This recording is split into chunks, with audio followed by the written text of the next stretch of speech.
There once was a man named Gold Roger who was king of the pirates. He had fame, power, and wealth beyond your wildest dreams. Before they hung him from the gallows, these were the final words he said. Our perspective is yours for the taking, but you'll have to join us first. We left everything we debated at the Yonko table. Ever since, pirates from all over the world set sail for the Grand Line, searching for the Yonko table, the table that will make their dreams come true. Yo, everyone. That is the voice of your Yonko host, DrJaceAttorney. And we are diving back into the DCEU again in 2022. I already know my Yonko host, Grandma. He's giddy with excitement for this new film, Black Adam. It's the only film with Black in the title that he is looking forward to this year. There is no other film, no other superhero film that's coming out this year that he wants to see. I know it. I've spoken with him. It's the second DCEU film of the year. The first one was, of course, The Suicide Squad, not to be confused with Suicide Squad. Be important to put the in the title so you know the good one and the bad one.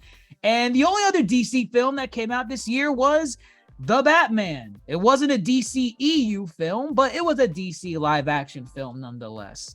But we're here. Black Adam is this. Grandmaster, I'm now going to turn it over to you. Fellow Yonko, deep dive in Black Adam. Is Black Adam the resurgence that is much needed in the DCEU? As Dwayne "The Rock" Johnson has said, is the power hierarchy now shifting to a new dynamic in this DC cinematic universe?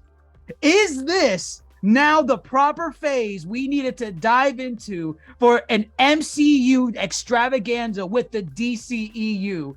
Is Black Adam Iron Man 1? Is Dwayne Johnson, Robert Downey Jr. as Tony Stark, who built this in a cave with a box of scraps? I turn it over to you. Are you done? To put it simple, to all your questions, no. Wow. No. Your Marvel bias is on your chest right now. I can't believe bias. Wow. Not a Marvel bias. It's not a Marvel bias. Interesting. I'm intrigued by your assessment of Black Adam. I do want to deep dive this together with you on why you think Black Adam is not the film that the DCEU really needs at this time. Is that what you think too? Is that how you feel? The charade stops here. Black Adam was not good. Well, okay. Let's. All right. The farce is over. The mask has been Scooby-Doo pulled off. Black Adam, right? Black Adam is the next DCEU film of the year. It's the final DCEU film of the year. I think what's important to establish here, you know what were you expecting going into Black Adam? Because considering what was going to come alongside Black Adam, we were slated for a whole bunch of DCEU films. We were going to get Aquaman 2 this year, were we? Oh yeah, dang. Aquaman 2, Shazam and the Family, right? Black Adam and Flash. They were all this year. I think they were all originally.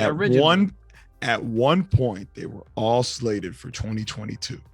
Interesting. And as we all know, with the Warner Brothers and Discovery merger, that kind of destroyed a lot of. Well, there's that, and then also the whole Ezra Miller fiasco with what they're doing out in the wilderness, causing chaos. So some of these projects got pushed back because of that, and then other ones got pushed back because of that merger.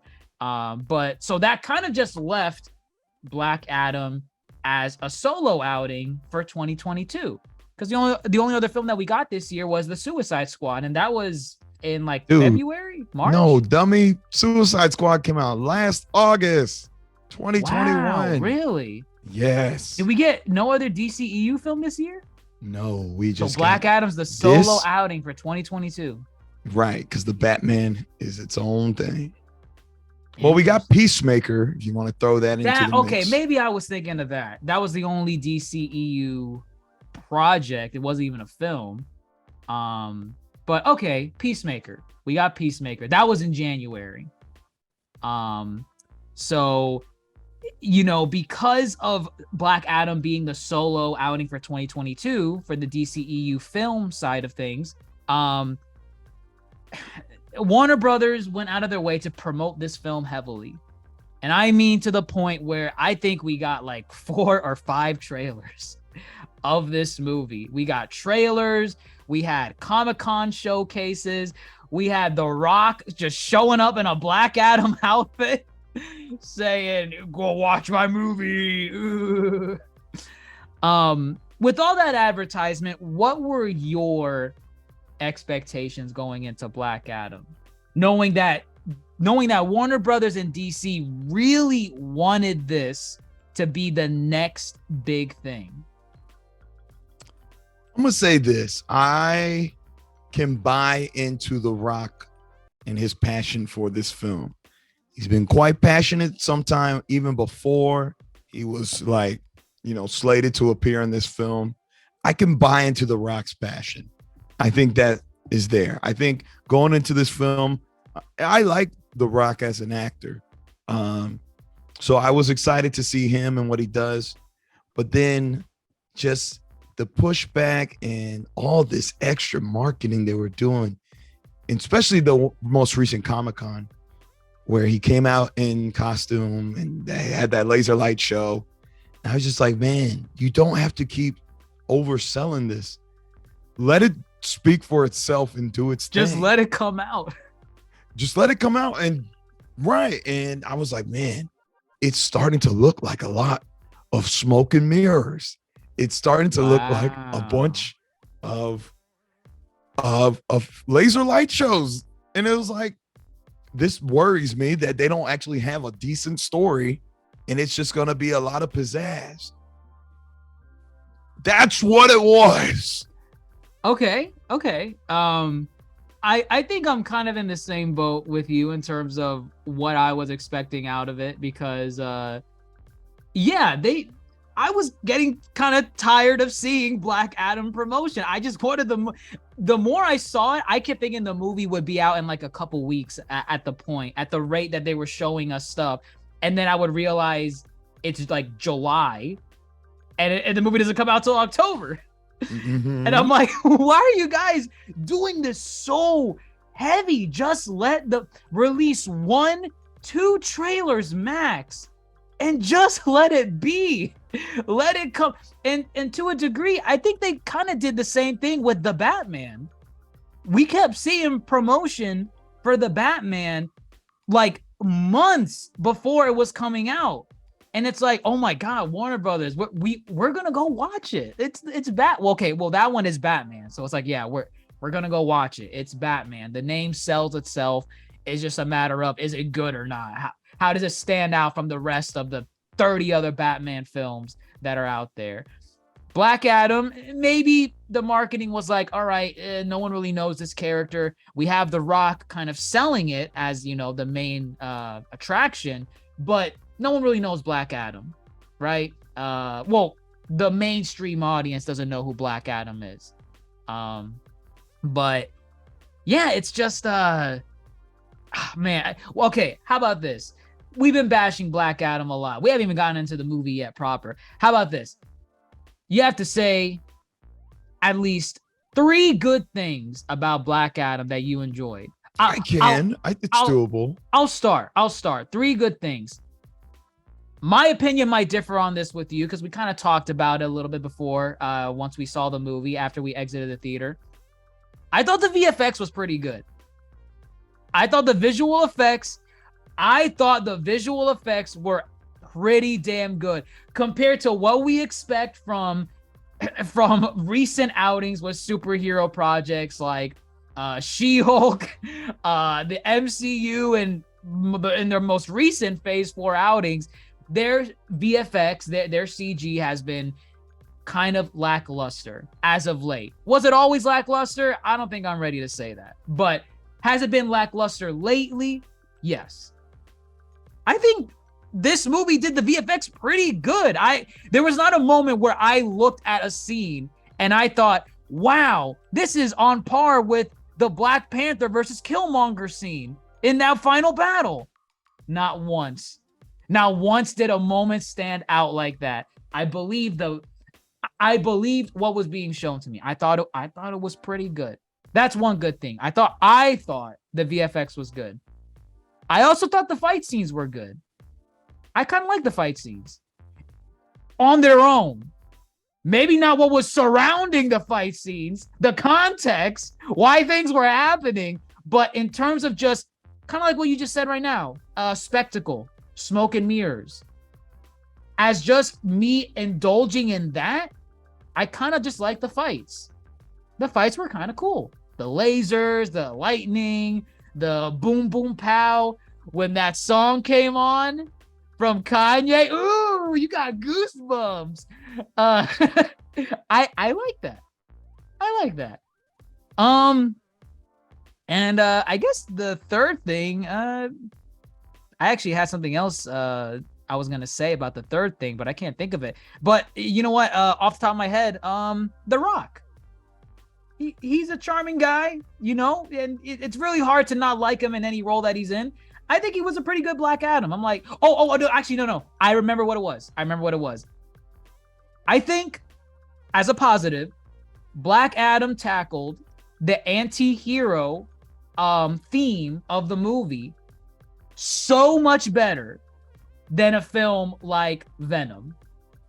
And Venom Let There Be Carnage. And that's going to be important. I want to get back to that about the anti-hero theme of the movie. So we'll get back to that. But there, three good things. 3 good things. Those are mine. I probably listed just 4 right now. One was kind of like a backup. 3 good things. Go ahead. About the movie.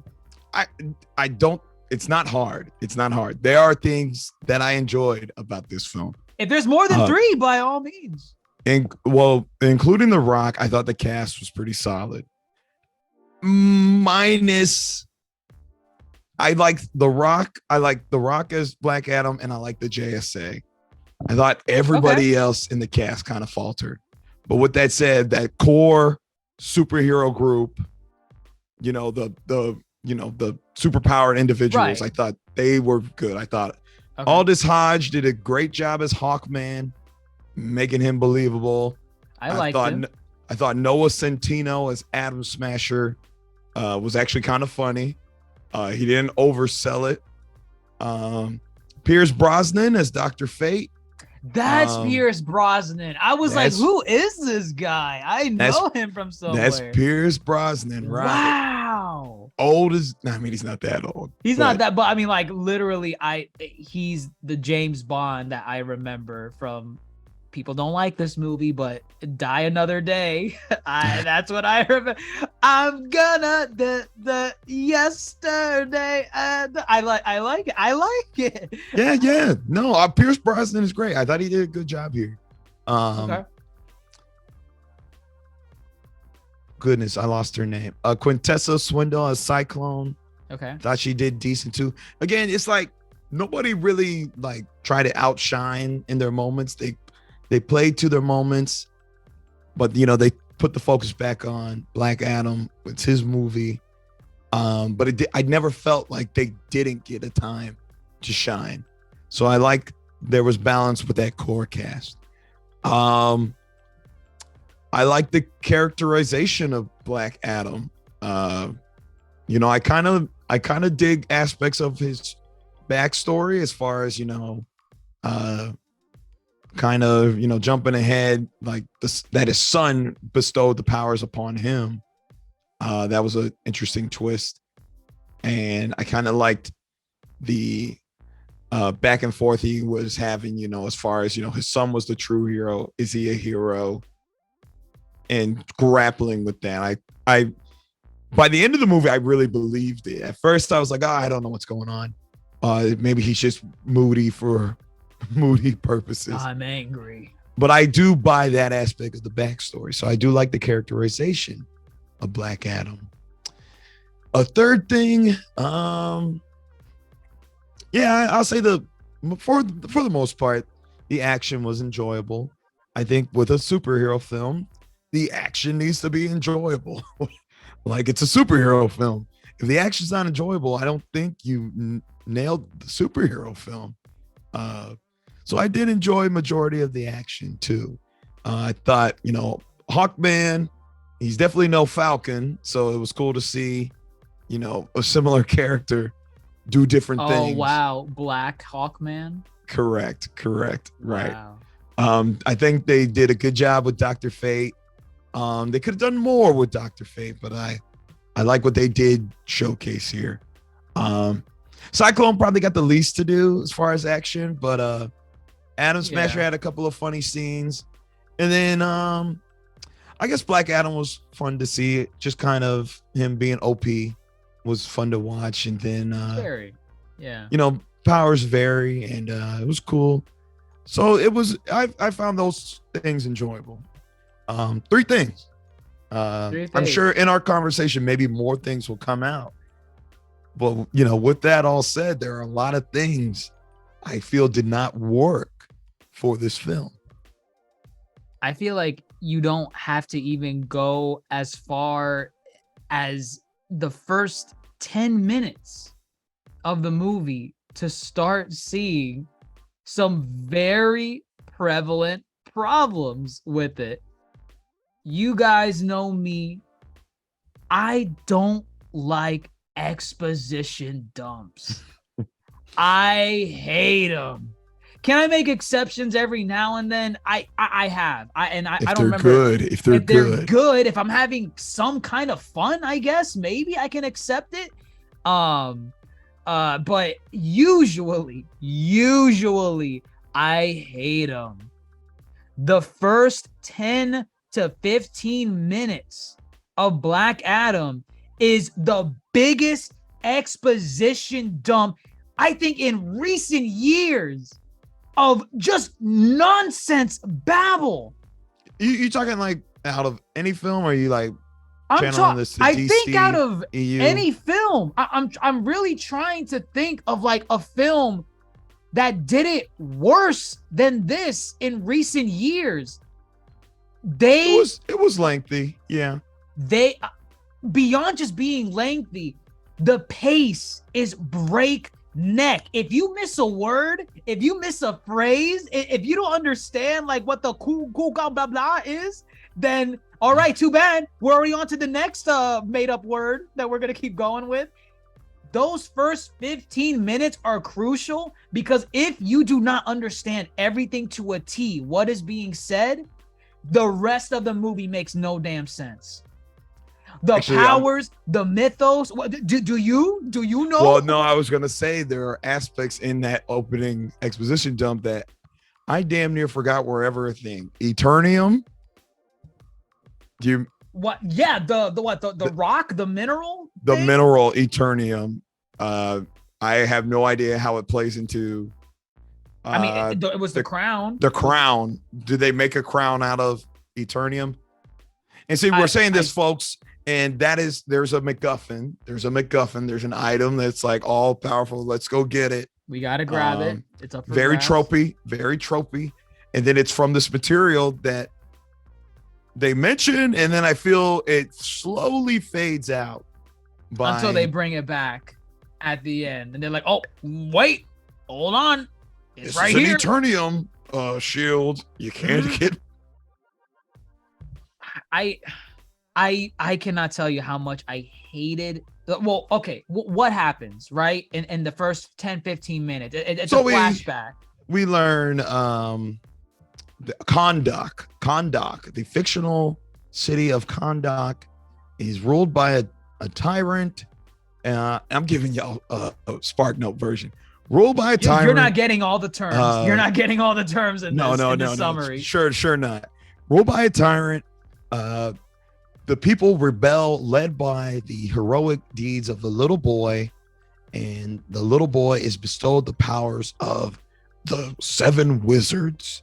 And we've seen these wizards before. These are the wizards that are the same ones who bestowed the powers to Billy Batson in Shazam. A nice callback. Okay. Very nice callback. Jaimon Honshu, love him. He appears. It was cool to see him. I like connectivity. Everybody was worried about whether or not Black Adam would really kind of connect back to the mythos of Shazam. And you really can't ignore it. So I'm glad they did. I'm glad they're sticking to the mythos. So gets the powers, appears as Black Adam, aka The Rock, and decimates the tyrant. But in his rage, they put him to sleep because he's abusing the powers bestowed upon him. Am I correct? Yeah. They seal him away.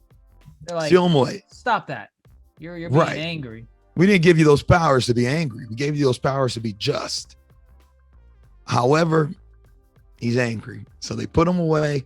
And then the MacGuffin, which is the crown that is made of Eternium, which also has who? Raritanium?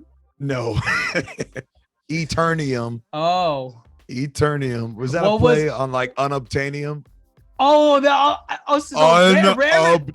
unobtainium. There's unobtainium from Avatar, yes. And then there's raritanium is from Ratchet and Clank.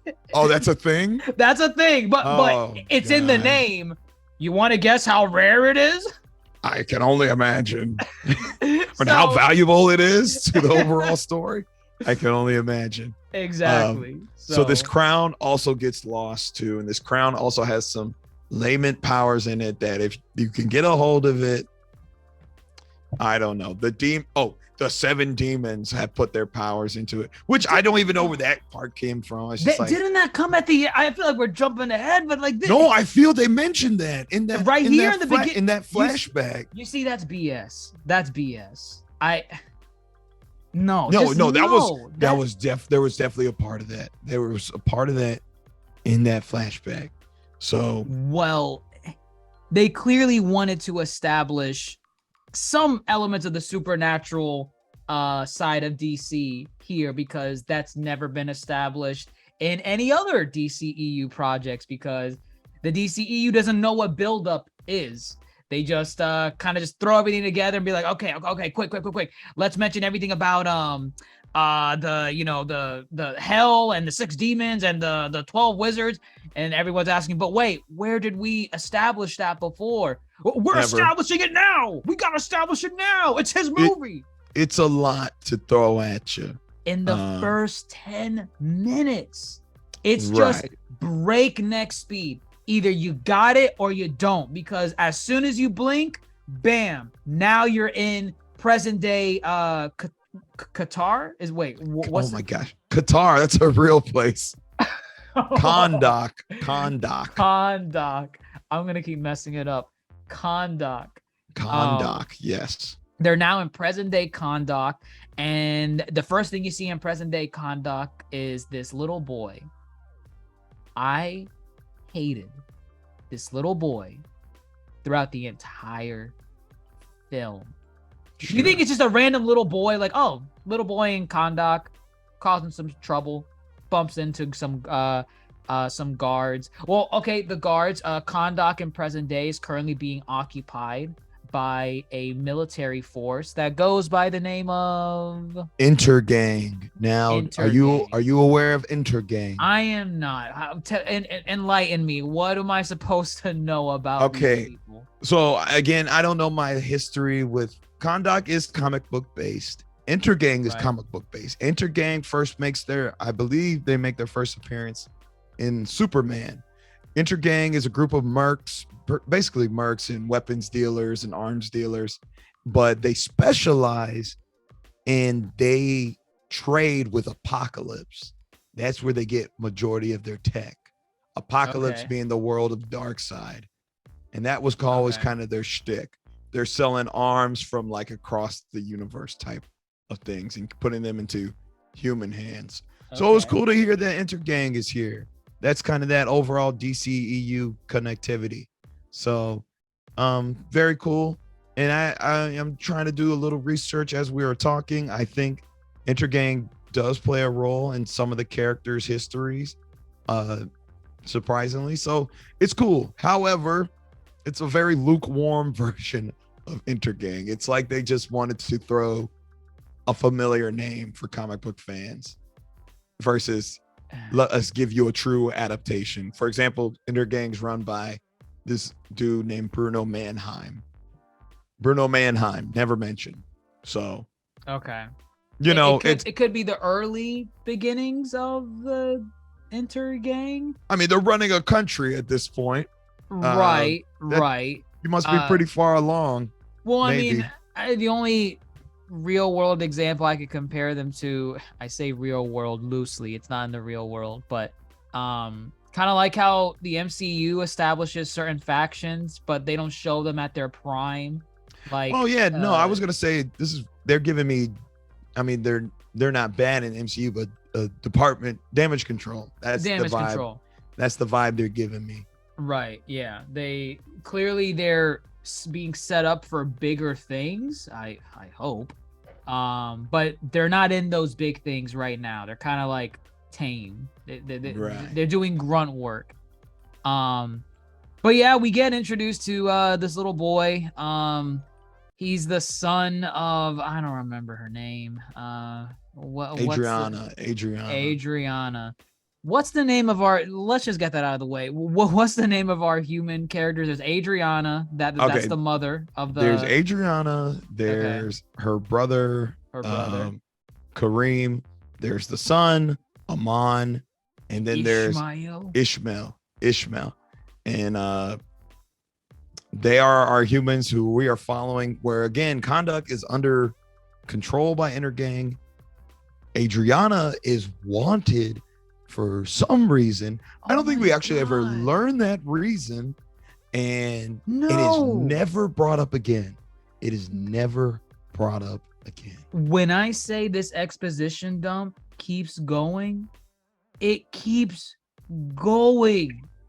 You think it's over when the past sequence is done, because they show like a little boy that's like a slave, and he ends up getting cut down, or you think he gets cut down by like one of the guards from that time period, one of the slave workers, or the guardsmen from that time period. I don't know. I don't want to stick to that, because oh man, that'd be so annoyed. Let's present day.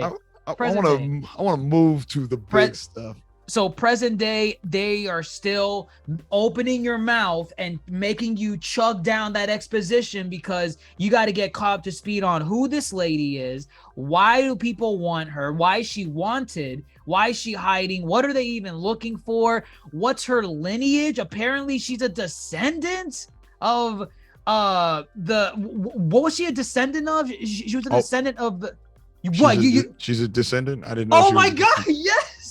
I thought she just, I don't know. Remember she had the unobtainium. I'm gonna call it unobtainium. Remember she had the unobtainium. She had a piece of it on her necklace. Remember? Oh, I guess yes, she did. She said it was an heirloom. Okay. Let me say this. I don't want to get bogged down on these characters. These characters are in the Black Adam lore. They are in the lore. Oh, they are? Okay. Right. So what you got here, actually, this is me doing my little bit of research. What you got here with Adriana and Aman, her son, and her, they won. So you know how Shazam has his Shazam family? Yeah. Black Adam essentially will have his little Black Adam family. Oh, okay. So it's that is what they're solo outing. That is what they're establishing here. And the problem is that to the untrained person like you and I, we are watching them and we're like, why do we care about these people? And they really don't give us a reason to care. I don't think at any point was I like, oh, this girl, she's She's fighting the good fight for her people. I have no fucking clue. Oh, this boy, says we're oppressed. We intergang. I'm riding a skateboard, but you have to check me. Look at me. I'm a Delta. Which I'm sure the Deltas, right. Delta Sigma Theta, they're gonna say something about that. They just throwing them dynasty signs. They getting offended. So that is what they're trying to do here. But again, as you said, one, I had to do that research on my own. I think I would have cared a lot more if I had any inkling that who I knew these characters are. Because I don't, and because we're not fans like this, it just, as you said, open wide. There you go. They're looking for the crown. They're looking for the crown, that lost crown. And they find it. They find a lost tomb. Intergang, right? Yes, Intergang. Intergang, it also wants the crown because there's a double agent in what's her name? Ishmael's the double agent. No. I know Ishmael, but the lady, Adriana. Good God, Adriana. Adriana does not know that Ishmael is a double agent in her group. He's working with Intergang, and of course betrays them at the last second, and they realize, oh no, he wants the crown too. But the plot twist, she awakens Black Adam, the hero of this story. He's awakened after 5,000 years. After 5,000 years of sleep. And again, we're ripping the movie a new one with the stuff that's bad, but I'm going to be honest on the stuff that was good. I kind of liked when Black Adam went in on the Intergang people. Black Adam's intro was good, yeah. I thought his intro was pretty good. And it's one of those things where, recently we learned, like within the last couple days of this film, apparently there were a lot of reshoots to try and or not reshoots, editing. There was editing to get the film, because apparently the original cut was rated R, but Warner Brothers, being who they are, want this movie to reach the masses, and they wanted a PG-13 rating, so they kept editing the film. I think they did like 4 entries for the movie for the rating system until it got to PG-13. So you can imagine how gory this film was, like the type of things Black Adam was doing to people, and you kind of get a glimpse of that still in this PG-13 Black Adam. You do. I don't know if you noticed. So yes, the scenes but anytime Black Adam, the first person, I think he slams him. No, well, and he like shocks him to like melts him with electricity. And then there's a moment right after he takes a guy and he slams him, and you hear the bones cracking. I heard the bones. And you hear like the blood splattering. I heard the right. And it was like, that looks like they were able to get away with that and keep the PG-13 rating. They probably showed you that scene too in the original cut. Like you heard the sound effect, you probably got to see it too. But PG-13 is like, okay, you can allude to it. Kind of like how Venom alludes to him consuming, his victims in his movie, but they had to turn away off screen. You can't see Venom, chowing down on someone, because that's, of course not. That's excessive. That's gory. Ew. How dare you? But Black Adam, I'm surprised with what they got away with still with Black Adam. He cooked that first guy that he did. Melted him to the bone. Oh, and you even see, I think you see the trail of blood following the lightning strike that was shocking him. Yeah, at one point, yes. At one point you see like a trail of blood. They were trying to push it. They were trying to push it. Pushing the boundaries. Trying to push the idea that, again, he's an anti-hero. So with that said, we have to see him do anti-hero things. We can't just see him be lukewarm and not go all in. So they got away with what they can. And for the most part, again, I do agree. The Black Adam action bits were pretty good. Real quick, was there a scene in this movie where he was flying and he went punches against the plane? No, that wasn't in the movie. wasn't in the movie. Cut. Oh my cut. God.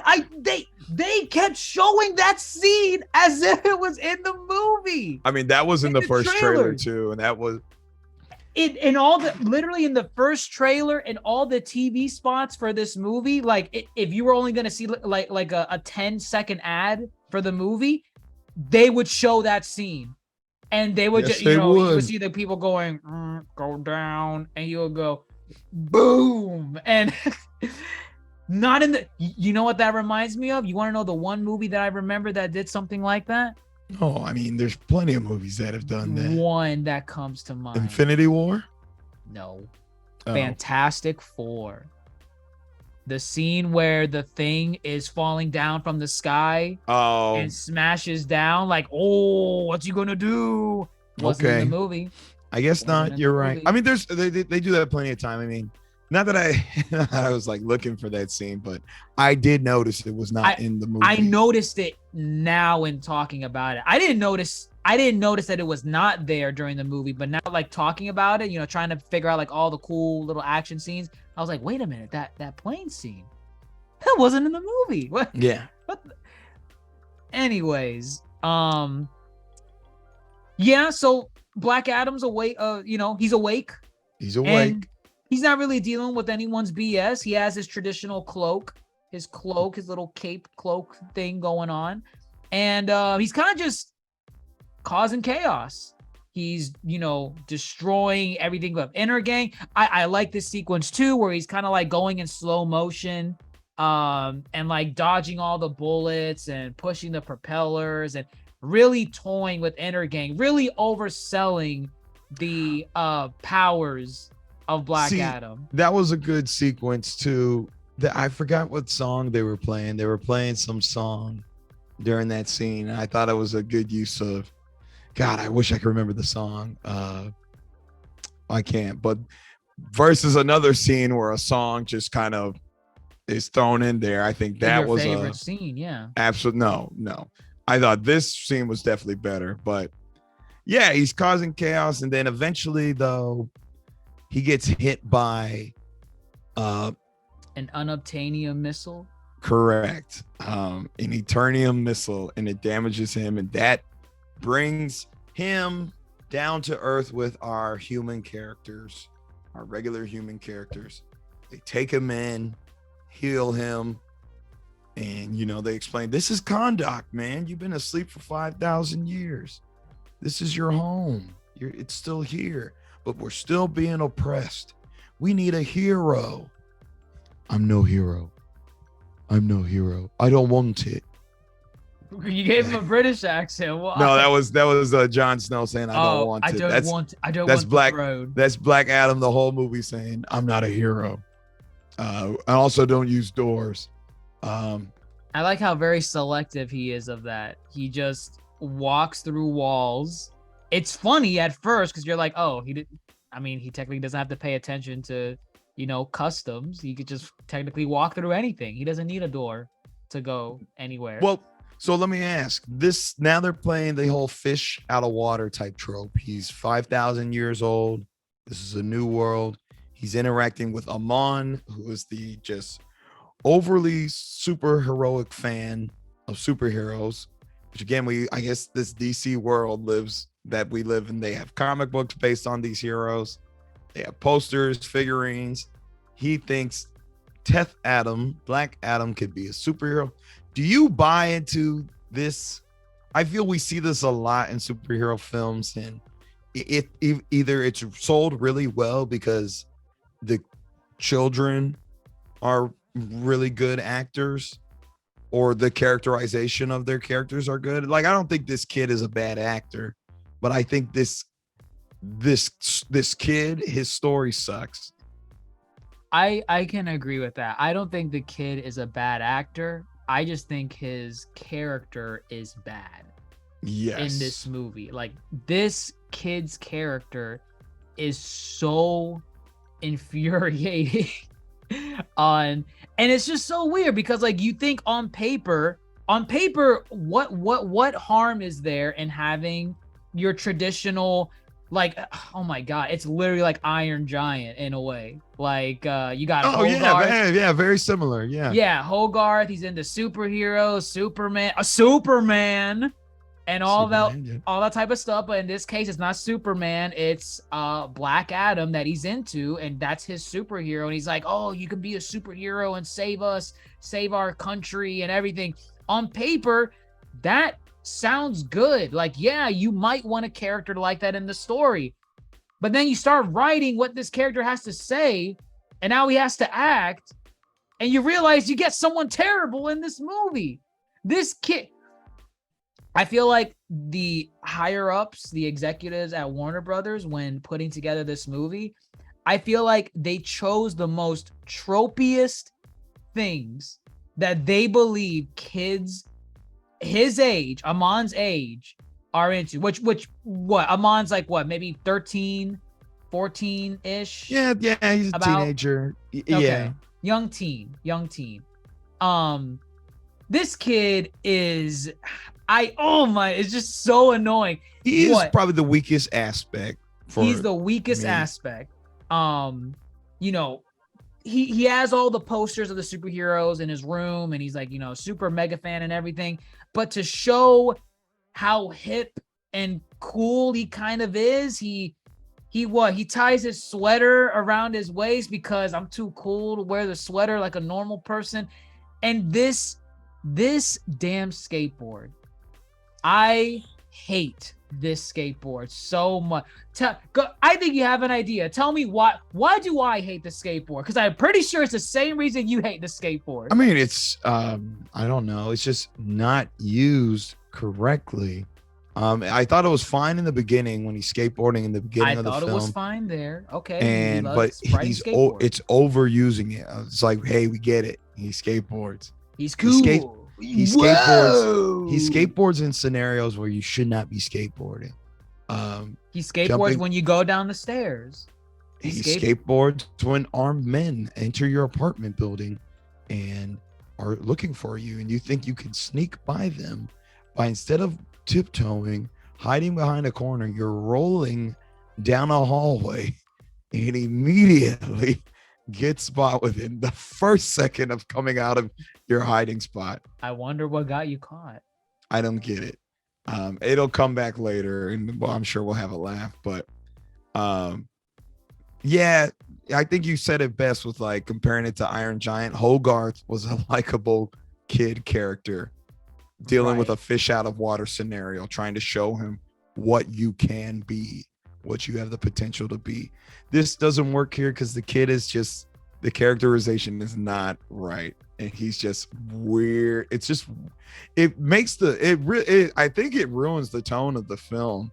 Like, you want to make Black Adam this dark, brooding character and deal with the themes of anti-heroism and, you know, ultimate power, and this just does not fit. So what, next we get the introduction, and I feel that I have questions about this in terms of what's going on here. The JSA, the Justice Society of America. How do you feel about them overall? I mean, well, my favorite of the two, I don't know. I kind of like both in different ways. I like Hawkman. I like Hawk. I just kind of like him. I like Hawkman. I like Dr. Fate. It's really hard to. If they messed up Dr. Fate, I was gonna be mad. Because I mean, there's some things I think they messed up with Dr. Fate. I mean, but I mean, that's me being nitpicky. I thought Pierce Brosnan did fine as Dr. Fate. I think that's what I'm mainly okay with. I think Pierce Brosnan kind of sold the aspect of, yeah, that's kind of what I would expect of Dr. Fate, of how, you know, his mannerisms, kind of like how he didn't do it too much, but there was some back and forth with like the Pierce Brosnan like character and then the Dr. Fate persona, right? Mhm. Because they have that back and forth and like the actual source material, like the actual person sometimes is like, oh, but why must I put on the helmet? Oh no, I'm putting on the helmet. Right. They're two No. separate entities, and Right. I don't think they didn't really play with that at all, to be honest. Oh, you don't think they did it at all? I thought they did it like a little bit, like It was very very little, but small. It was very right. It was very, very small. Maybe they But could have leaned into it a little bit more. I think they could have, but then again, if it's not, because it's not a Dr. Fate movie, it's fine. But I was always under the impression as well that the idea is once you put the helmet on, you can't willy-nilly take it off. In this film, he can take it off as he pleases. Which is, again, that's me nitpicking. I think they kind of tie it back in where I could be wrong on this, but I think he always has it at his side though. So okay. it's some, and I could be wrong. Maybe there's a couple scenes where he doesn't have it like directly in contact with him, but I think that was what they were trying to sell. He can take off the helmet, but he can't just leave it at his house and just walk away from it. If that makes sense. Like he's always like whenever the helmet was trying to warn him of something, he was usually within arm's reach of the helmet. He was never away from it. From what I can remember, he wasn't always touching it, but he was always near it. Yeah. And honestly, it's like it wasn't, it's something I noticed. It wasn't something that I think ruined the character for me. So just something worth noting. And again, let's just talk about mythos. Hawkman, he uses nth metal. Now, with that said, Hawkman is not a Thanagarian from, for example, like if you know the lore, Hawk Girl is from another planet called Thanagar, where they're Hawk people. And yeah. Hawkman looks up to them and wants to be them. Okay. In the mythos, that's usually what it is. So that's why his wings are not like authentic. Correct. Okay. Correct. However, Thanagarians use, and again, folks who are listening, correct us if we're wrong. We love to hear from you. This is like very base level knowledge. I'm dialing it back to Justice League from 2002. The only good one. Correct. Nth metal is great against magic. It's like magic disrupting. So his weapons are magic. I believe the coat on his wings were probably nth metal. So that's why he's able to keep up with Black Adam, because I thought he should have got his ass beat. Yeah, I mean, that was mainly where I guess the second act of the movie kind of transitioned to. It was just a slugfest. Well, yeah, we get also Cyclone and Atom Smasher with Henry Winkler, really random cameo as the original Atom Smasher. Don't stretch out my suit or something. I don't know. Yeah, trying to give off what Hank Pym vibes. Yo, wow, MCU bias. We're not trying to be biased. Like the MCU. I like Hank Pym. I think I'm sorry. I like wow. I like Henry Winkler. Henry Winkler's a great actor. Just really random that he's there. Who brings them in? None other than Amanda Nick Waller. Fury. Oh wow, MCU bias. That was clearly intentional. So here's my issue, or here's what I'm confused about. Justice League is a thing, right? At this time. If Amanda Waller's there, that means Justice League is a thing. Yeah. JSA, they're a separate entity? I don't really know what the rules are behind the JSA's formation in the mythos. You know how like there's the Avengers and then there's the Defenders. Sure. I'm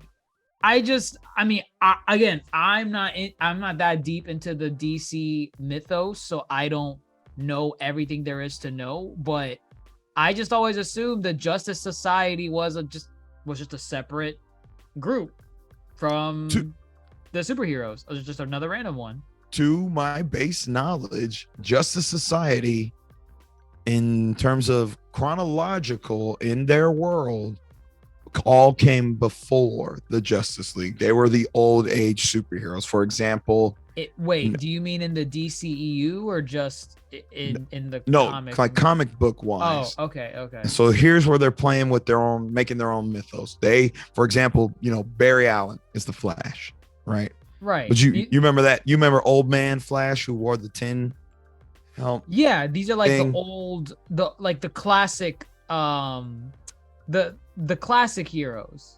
Right. And then, of course, some of these old heroes, of course, were still alive and eventually joined the Justice League too. But here now they're just a separate entity in itself. And I guess Amanda Waller can call upon them whenever she wants, which I find interesting. Just that again, it's like I feel it's just an unexplored thing going on here. It's like they kind of want to make them kind of like a government entity, kind of like what the Avengers at one point were, where with the Sokovia Accords, they were trying to be like owned by the government in some way. That's my understanding of what they're trying to do. There's the Justice League that acts on their own, and then you have the Justice Society of America that Amanda Waller's like, despite her atrocities, she is a leading figure in the U.S. government. So, right? Oh, and I guess at this point, nobody knows about Task Force X. They're not allowed to. Right. Only she knows, and whoever her team is. Only she knows. So I guess Carter Hall would not be okay with the idea of a Suicide Squad.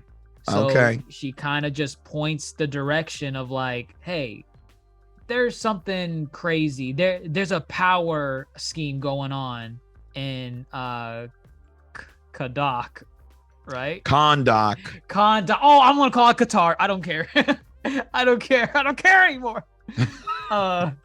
Kondak. She's like, all right, go take care of it. And they're like, oh, okay. We're gonna go exact our justice on there. And kind of an interesting theme in the movie, the concept of like, this is the concept is interesting, but I feel like they don't go far enough with it.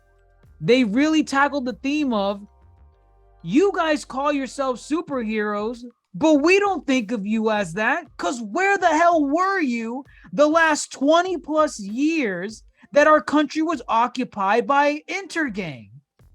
Where the hell? Now you want to come up? Now that we have a Black Adam? You want to come, and he's actually the only guy who's been helping the situation?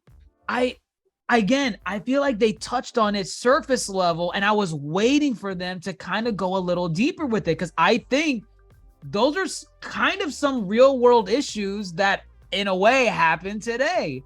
Oh yeah, for sure. First world only interfering when they need to versus when the actual victims need them to. I mean, right, exactly. I mean, I hate to say it, but America is in their name.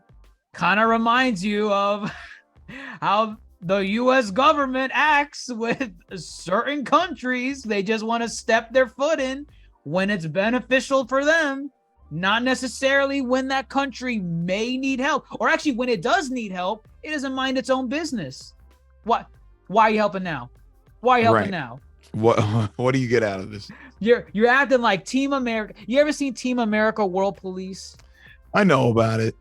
Justice Society of America is Team America World Police. Okay, say no more. They are literally coming in and just exacting their justice, saying, we will not kill these people because that is not what justice is. And you have Adriana saying, who the hell gave you the right to say what justice is for us? Do you know what these people have done? We don't really know what these people have done. A lot of tell and not showing. They're just saying, oh yeah, they steal our resources and they occupy the country and blah, blah. Show me. Yeah, Slowly actually, you're right. all, They really all, didn't show much. all I see them is having checkpoints at random intersections. And she's wanted for And she's reasons we don't wanted. know. Because what? You're trying to find a MacGuffin? Oh, I guess that puts you on the wanted list. I think they said something about her being a teacher. Maybe she was teaching them stuff, kind of like that. I have to guess this. Correct. Yeah. Is a problem. It is a problem. You're right. It's a problem in their storytelling. Oh man, it's well. Here's some things I think they got right. Moving forward. Yes, as you said, it turns into a slugfest. I think there was actually some good development between characters with Black Adam versus the JSA. So this was a good fight scene. I thought this was done pretty well. It was fun. I liked it. It's one of the things, as much as the DCEU deserves to be ripped on, I feel like one of the few things they haven't faltered on, for the most part, it's not perfect, but for the most part, they kind of deliver on the action sequences.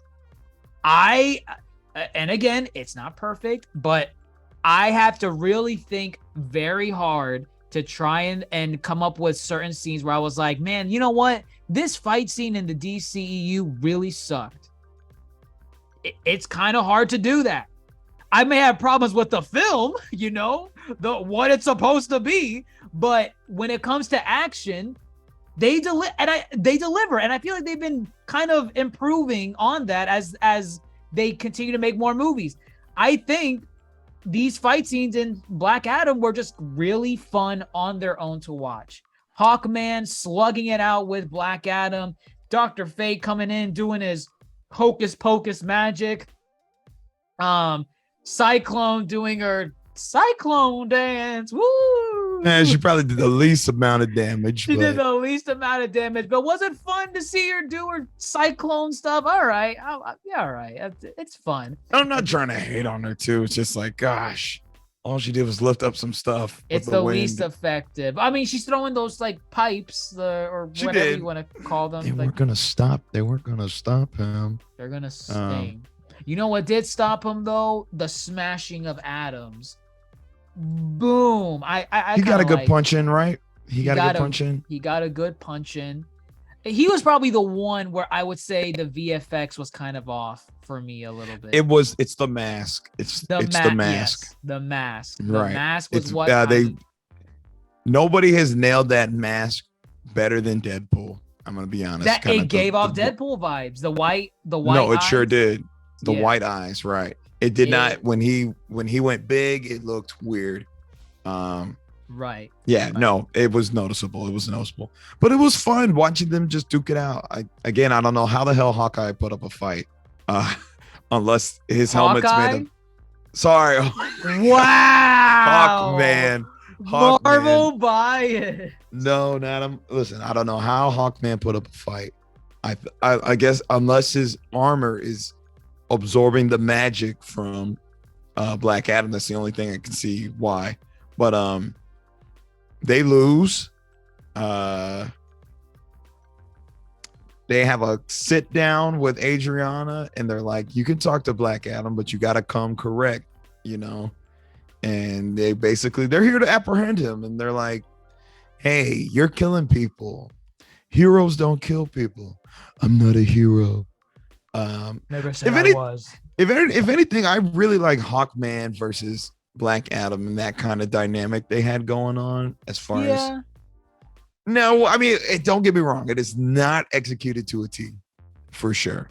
There were some moments where I was like, "You really don't got to be this antagonistic." At right here, like antagonistic, like Hawkman being antagonistic. Yes, Hawkman, where he's saying, "All right, we just want to talk. We just want to talk." And the first word that comes out of his mouth is, "Get on your knees and surrender." And it's like, what? Why are you getting like this? Yeah, is that your approach? Just like, hey, we're not even gonna let you really explain yourself. We're taking you to jail. You have to let us. You're super powered. You can't be running around. We've read the ancient texts. We know what you've done. And it's like, come on. But they kind of bring that whole thing up. They bring up, we know what he's capable of because we know what he's done in his past. And that kind of brings into question what Adriana has heard about this character. She's all the people of Kondak. I swear to God, Kondak. They apparently still keep to the, I guess, historical texts of the country, and they're aware of the champion. They know, they're like, this might be our hero. Early on in the movie, when Black Adam is doing his thing, they're kind of applauding him. Very early on, they're like, oh my God, our king has returned. They're not scared. They're not petrified. Rocks may have just destroyed some family's home on the other side, whether it was Black Adam or Hawkman that did it, who cares? But I mean, they're like, hey, he's back. Hooray. Get rid of these military fascists out of our country. And I just find it funny. I just find it funny. But still, the concept is very interesting. How, you have two differing takes on who this character is. Is he a hero? I'm not a hero. Is he a villain? I never said I was. Is he? What are you then? What? Why are you around? What are you gonna do? I mean, he also brings up the good point too. He's like, I kill these people knowing that they're, it's. Oh God, let me not compare it to Marvel. I was gonna say it's the Punisher versus Daredevil. As far as Daredevil says, you can't kill. Punisher's like, if you let them go, they're going to do it again. So, right. Interesting. Yeah. But it's not done greatly, but it's definitely, it's one thing that's consistent kind of throughout the film. Like there's one thing that if there's one thing that they really try to hone in, it's this idea of, although Black Adam is killing people, which is morally wrong, he does have a point. So, but however, he is not so, set in his ways that he can't change. I like the fact he's learning from them slowly but surely. And he's learning from the kid too. What? I was gonna say that. What is it? You got the kids telling him, if you're gonna be a superhero, you need gotta have a name and you gotta have a catchphrase. I don't remember the punchline. It was like, say that the Men in Black sent me or something. The Man in Black sent me. The Man in Black sent me. So at first he's like, I'm not doing that. Shut up. And so he leaves. And then slowly, when he starts growing attached to the boy, he starts trying to take his advice. So you have some scenes where, he's like, he's flying and he grabs like one of the henchmen, the evil henchman, and he questions him, and and then he's like, all right, I'm done with you. So then he throws him, and because the logic was, you got to give the punchline before you kill them. It's like, all right, punchline first, then kill. And so he throws him, and he tries to deliver the punchline, but the guy gets run over by a truck, and he's dead. He couldn't finish the punchline, so there was no point. That was funny. There were funny moments. I admit there were funny moments. There was that one moment where he carried the guys up, and he's like, "We don't kill, so we can question." Further question. He takes them both up, and he's like, I need you to tell me where they kidnapped the boy. I'm gonna speed this up because again, some of this stuff is just like not done well. They kidnapped the boy, and he's like, tell me where the boy is. I'm gonna drop whichever one of you doesn't answer. I'm gonna drop whoever does not answer first. Right. First guy says, I don't know. I thought that was funny. Second guy says, he's at the military base. Yeah, he's in the mountains. Drop. In the base. And then he's like, Hawkman saves him, and he's like, yo, what are you doing? I thought you said you weren't gonna kill them. He's like, I knew you would be there. That's why I waited for you to get there before I dropped them and before I questioned them. And Hawkman's like, that's not what I meant. And he's learning sarcasm all the way too. He's learning sarcasm from Dr. Fate of all people. From Dr. Fate, right? From Dr. Fate, he's learning sarcasm. So that's funny. That's funny. So there are comedic elements that work. Credit to The Rock's timing, actually to all of them. They all did it. Again, I think that core little group did a very good job. Right. But again, it's this race to get this crown. It's like, who has the crown? Do we give up the crown? Adriana's like, we're doing this my way. So I get my son. I don't care about. She has the crown. They let her keep it. Like, all right. Right. Keep the crown. And I do like when she calls out the JSA and it's like, who gives you the right to define like good versus evil? It's not black and white like the way you're describing it. Right. That's what she brings up. I'm like, okay, that's good. Go a little bit deeper with that. Do it. They don't. Right. They don't. They don't. It's not as messy as it could have been. It's simply what? They show up. She offers them the crown. Well, they claim they don't have the crown at first, and then they're like, okay, I'm gonna shoot your son. And they're like, oh no, we got the crown. We got the crown. And it's simply just one of those, oh, we lied. Everybody duck and cover. He's gonna explode. Black Adam. Okay, right, yeah, because he's gonna put the crown. He says, all right, let my son go. No. He tries to shoot him. So you get this Black Adam scene where he like blocks the bullet, goes supernova. He's like, he screams. The guy's putting the crown on his head, and giant nuke attack. Nuke attack happens. Everyone that matters survives. All the other NPC guards, who cares? They're dead.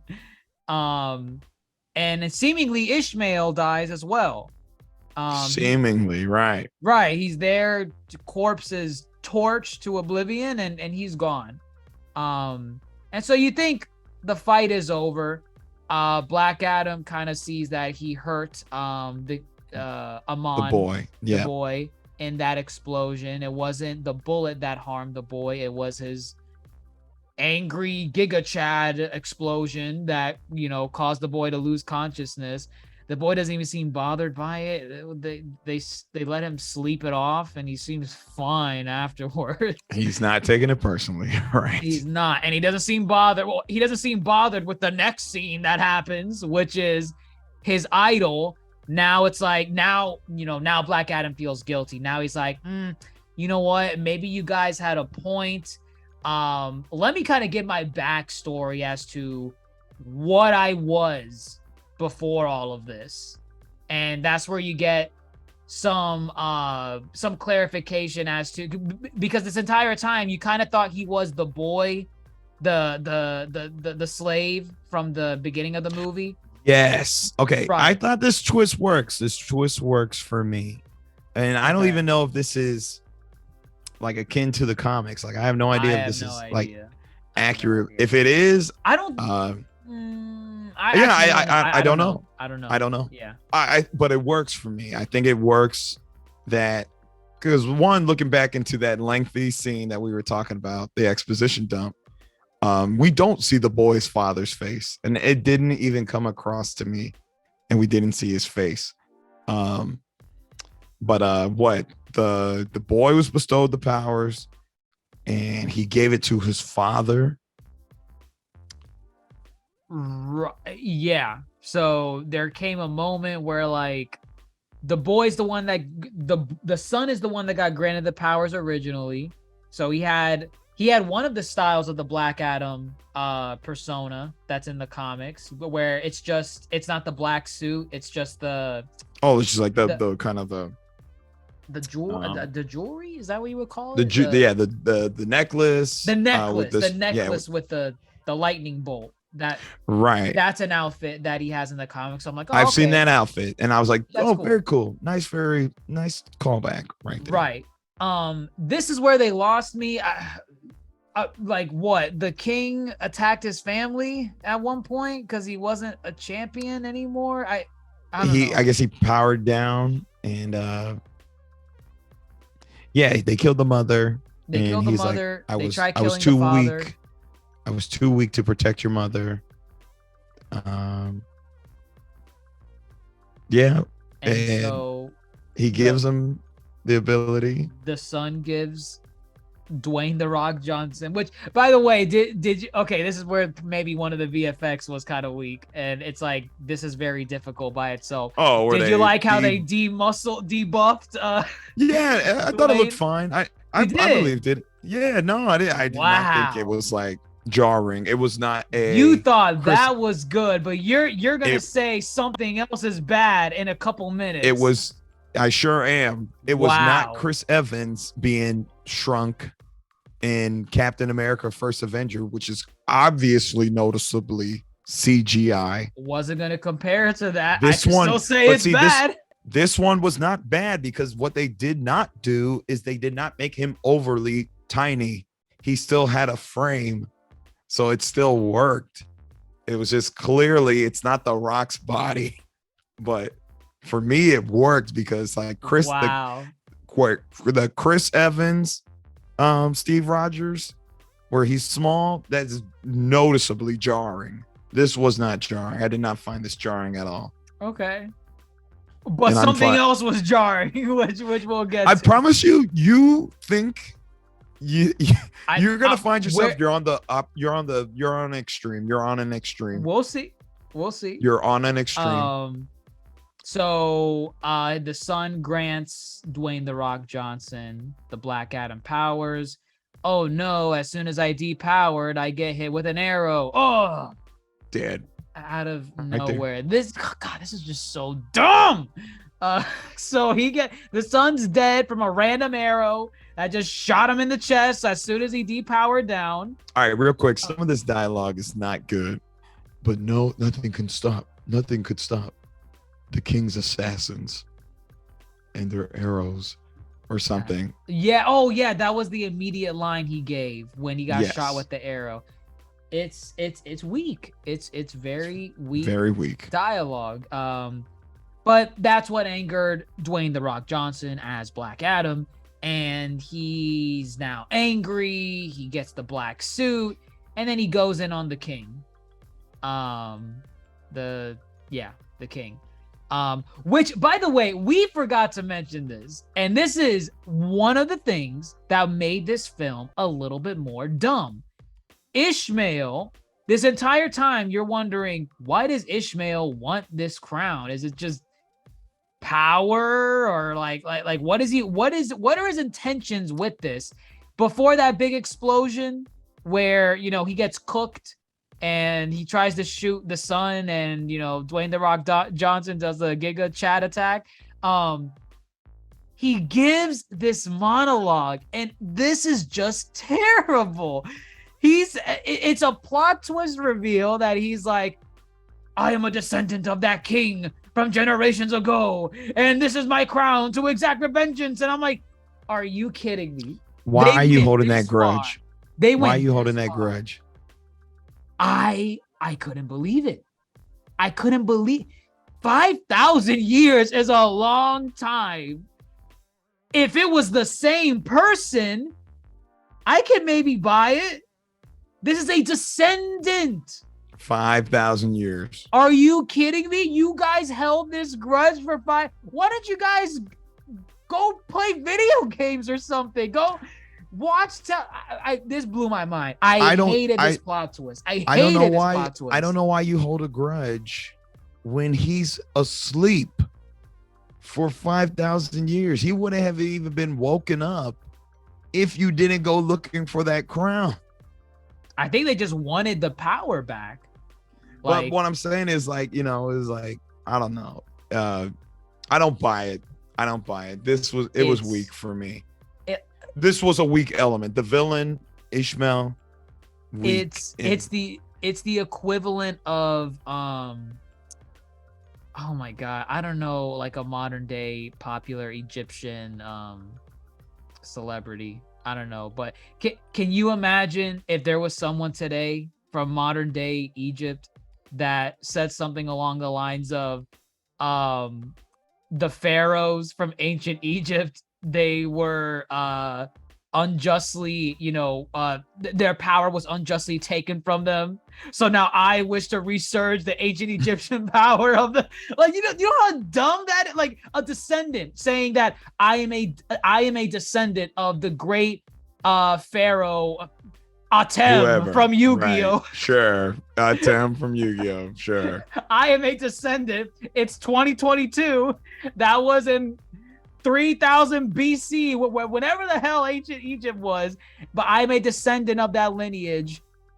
And I'm pissed as all hell. Still, in 2022, we had our power taken from us. We want it back. BS. Yeah, no. BS. Yeah, no. 5,000-year grudges, no, not a thing. I don't believe them. So 5,000-year grudge aside, Black Adam is like, oh no, I did this to the boy. Maybe Hawkman was right. Let me say Shazam, and he Shazams down. Is that how he said it? I take what's the kid's name? Billy Batson. Billy Batson. I just like impersonating like the high pitched Shazam like transformation. I don't know. Sure.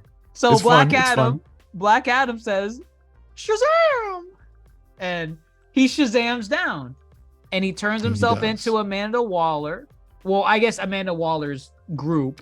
That is Harcourt, by the way, from Harcourt from Peacemaker. That was her. That was her. It was her. She didn't look like her.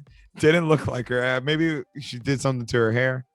It was her. I mean, she had it tied back. It was her. It was her. I pulled it up. It's her. Okay. Yeah. So that was her again. Good tie-in. Nice to see her. Oh yeah, look at that Peacemaker. I mean, we even said it too. We're like, is that her? Is that her in the movie theater? And we were like, no, it's not her. I don't know why we didn't recognize her, but it was like it's the hair. It couldn't be anybody else but her. Right. Like blonde, working for Amanda Waller. Yeah. Correct. Mean, it had to be her. Right. So Black Adam, they kind of put Black Adam in like a stasis chamber. They're like, all right, you ain't saying Shazam anymore. Goodbye. And there was a room full of other people that were in there too. There were, which begs the question: who do they got? Who else is in there? Are these just random little creatures or characters? And interestingly enough, too, that means the JSA are handing meta-human powered people over to her. Very strange. Very strange little deal they got going on. Right. I wonder if that'll come up, or will that be a drop plot thread? Well, as Dwayne "The Rock" Johnson is saying, this is the start of the expansiveness of the DCEU. Oh, is that what he said? I mean, it's one of the things he said. He's really trying to sell this as like kind of the rebirth a little bit of the DCEU. I mean, when you think about it, kind of is in a lot of ways. Whoa. There's a certain scene that happens at the end, and I believe the rebirth thing is a fact. We'll get to it. So he's put in cryo sleep. Stasis. Put in there, and then you think the plot's over. Everyone's kind of like calming down, and you're like, wow, Shazam. Wow, Black Adam's really over. I guess we're about to get the credits. I really thought the movie was over.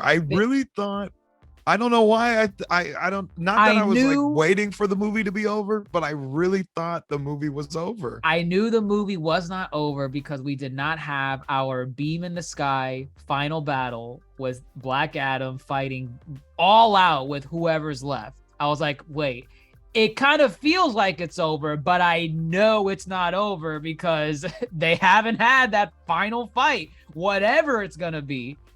And then, And then the final exposition drop happens in this part. And I wanted to just rip I was sitting right next to you in that theater. I think you were punching me at this time. I was punching you, saying, why are they doing this? And what? You learn that when Ishmael burnt to a crisp, actually, no. So, Adriana and Cyclone.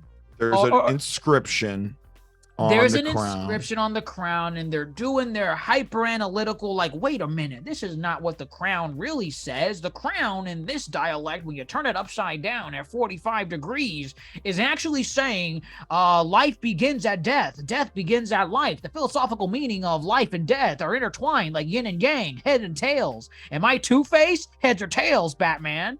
So I'm like... What the hell are you guys saying? Do you guys even know what you're saying? And before you even have a chance to process, what the hell are they saying? All of a sudden, you see Ishmael in a version of hell, and the 6 archdemons are 7. like, I think it's 7. The 7. 7 wizards, 7 demons. 7 demons. They're like, yeah, you will be our champion of hell, Ishmael. And so they're whipping him, flames all around him, and they say, you only need to say our name. And I feel like I should have geeked out at this part, but I don't know this word. It's Sabak. This is for actual fans of the Black Adam and Shazam world. I don't know Sabak as a villain. Looking at those demons, I thought one of them looked like Trigon for a second. Wow, okay. Trigon, which I was like, woo. Yeah. You thought they were that clever. Okay. I was like, is that Trigon? But wow. I don't know if it was Trigon. I mean, because how would you tell if it's is Trigon consistent in how he's portrayed? He's supposed to have 4 eyes and then the antlers. Okay, so you saw someone with 4 eyes at least that you. I don't know if I saw 4 eyes, but he was big and red, and he looked like Trigon. There were a lot of red people there. All the demons were red. But there were some that were very distinct in look. Okay, yeah, there was like a female one, I think. Yes, there was a female one, right? So to me, it looked like something was going on. One of them could have been Trigon.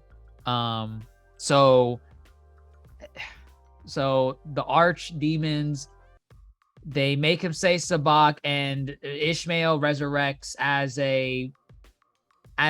Sabak. He's a devil. He's basically a devil. As you put it nicely, he is Jafar from Aladdin. And he's played by the same actor who did the live action Jafar, funny enough. There you go. Red genie in a bottle. He has emerged.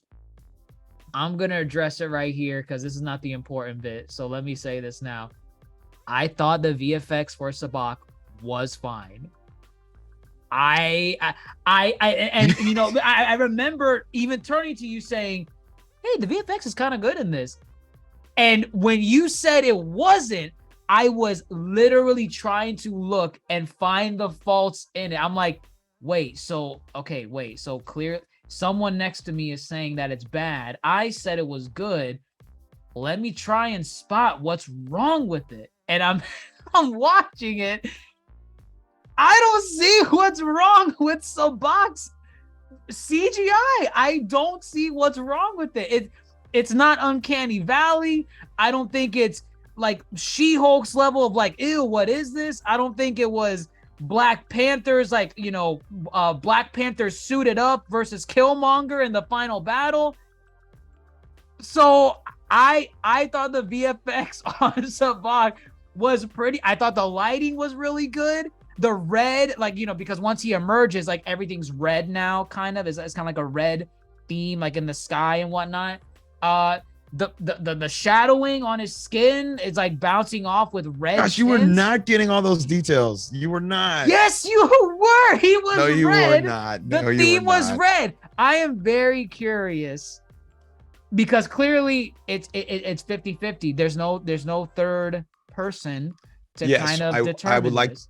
I would like folks who are listening to comment on whether or not they found the third act CGI villain to be a credible attempt at CGI. I'm not gonna gripe on it too much. I didn't think it looked good. It looked obviously CGI for me. It did not blend well with the other characters. Putting him next to the rest of them, it did not look good for me. I'm gonna leave it at that. I'm gonna let somebody else come and agree.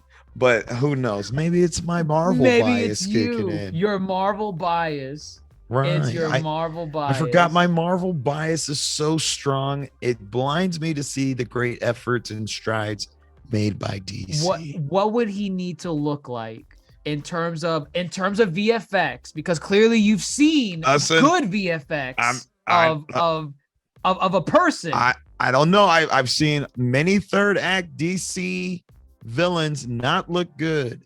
Right? Like Ares, Doomsday, Steppenwolf. That's Justice League. Steppenwolf. No, yeah. You think both versions were bad? I mean, design. it's one thing to say I don't like CG villains because Steppenwolf CG villain. No, I do like CG villains. So that's what I'm asking. What is a good one so I know what your standard is? But I'm not doing like CG villains. I'm just saying like good attempts at CGI. I think this film was all over the place with their CGI. Some of the CGI looked good. Some of the CGI looked bad. We just said Atom Smasher did not look that good CGI wise. I think Dr. Fate was their best. Wait, what? You were gonna say what? No, Doctor what? Listen, I'm not gonna do this. A lot of characters. It's not Marvel bias. It is the whole Marvel and DC copy each other many a times. But I think for me, I feel the best CGI went to Dr. Fate. From what I know, Pierce Brosnan wore a mocap suit the whole time. So really? Yeah, he did. Even when he was in like just a suit? No, not in the suit. Oh, but when he was Dr. Fate, he wore a motion capture suit. Okay. I think he was the only character to wear a motion capture suit. I don't know about Sabak. I would like to learn more whether or not that was mocap too, but I think mocap goes a long way. It does. In terms of let's just make a CGI character. There's more fluidity to it. That's why when you see a bunch of Dr. Fates running around, I didn't think it looked bad.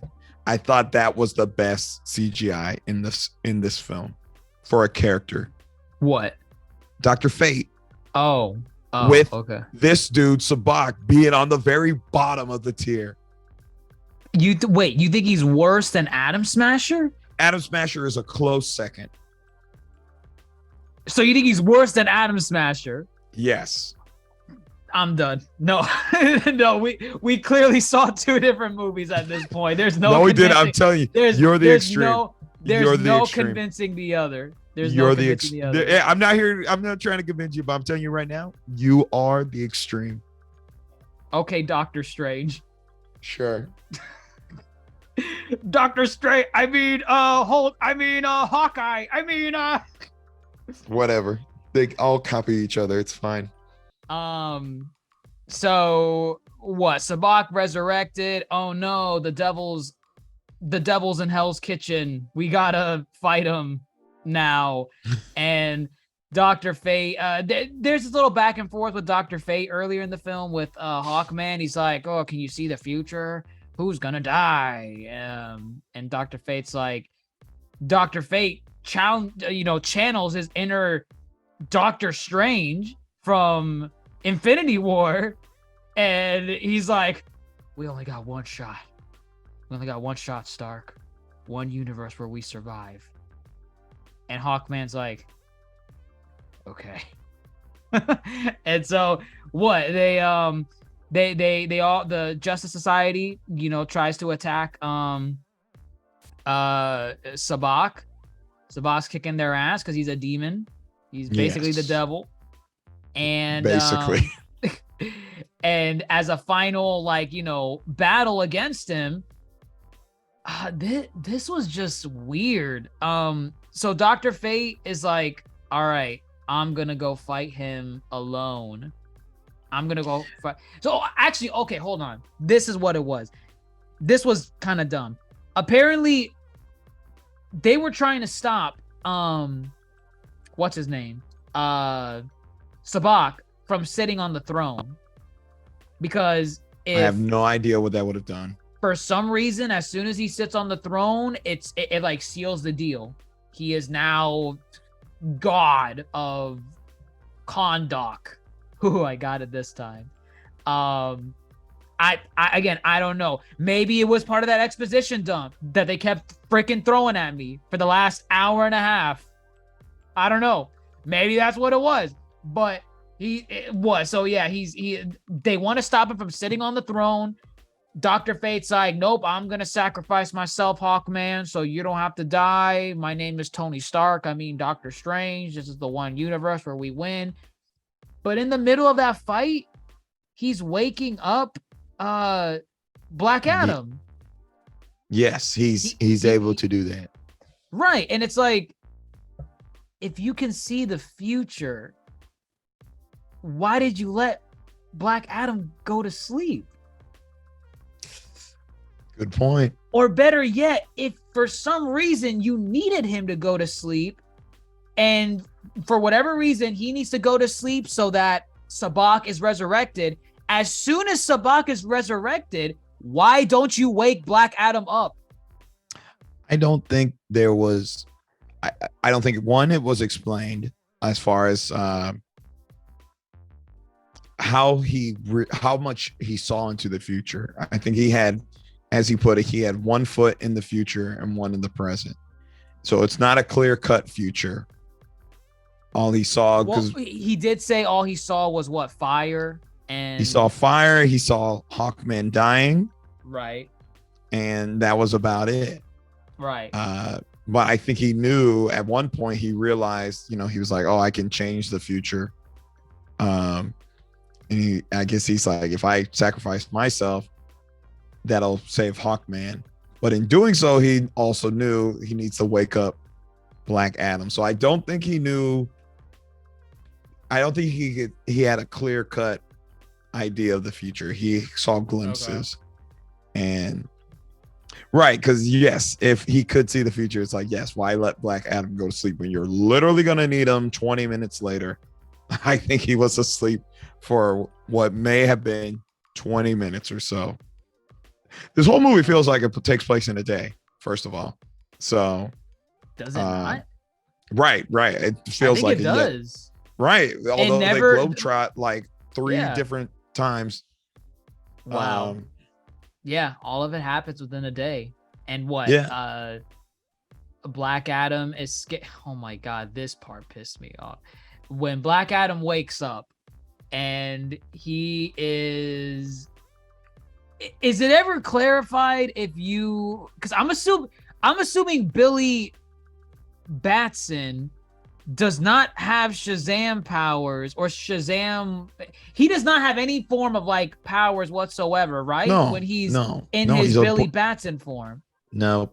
So this part was BS when I don't know. It's rage. It's rage. It's just Black rage. Adam without the Black Adam powers is somehow whooping the ass of like armed guards. It's rage with armor. It's rage just from what? The fact that he's like, oh, I gotta go beat Black Adam and save Kondok. And I told you this in the theater when it happened. As soon as he wakes up, the guards are all of a sudden right there when he wakes up, and they just grab him. They're like, quick, beat his ass. Well, they're not even questioning. It's like, hey, how do you get out? let's just put him back in. No, they're like, get him, boys. Get him. It's a Tuesday. They don't, he hasn't even, the guy's probably confused. For all they know, he's probably confused as to how he just opened the freaking container. It's like, oh crap, maybe there was a screw loose and I just fell out of the container. What they were going for was an emotional like escape scene because it was a lot of slow-mo shots. He's getting hit. He got shot like once in the shoulder, and he got shot like, or he got hit with like a nightstick. I thought he got hit with like a. He did get hit with a nightstick, and I swear he got shot in the shoulder too. He got a guard in front of him to dodge a bullet. Oh, and that's another thing. Yeah, now he's just over here letting these guards just die when if they just mind their own business. They're just doing their job. He could go shout Shazam and be on his merry way. Why doesn't he shout Shazam now? The thing's in his mouth. Funny enough, you know what? No, I'll save it for later. We got a message in our Yonko Discord. Check that out when you get the chance if you want to join the discourse. But interesting take on Black Adam. Anyways, yeah, dramatic effect. He could have said Shazam here, but it's like, no, but is that cool if he says it here? No. Does it make sense that he doesn't say it here? It doesn't make sense, no. All right, so he won't say it here.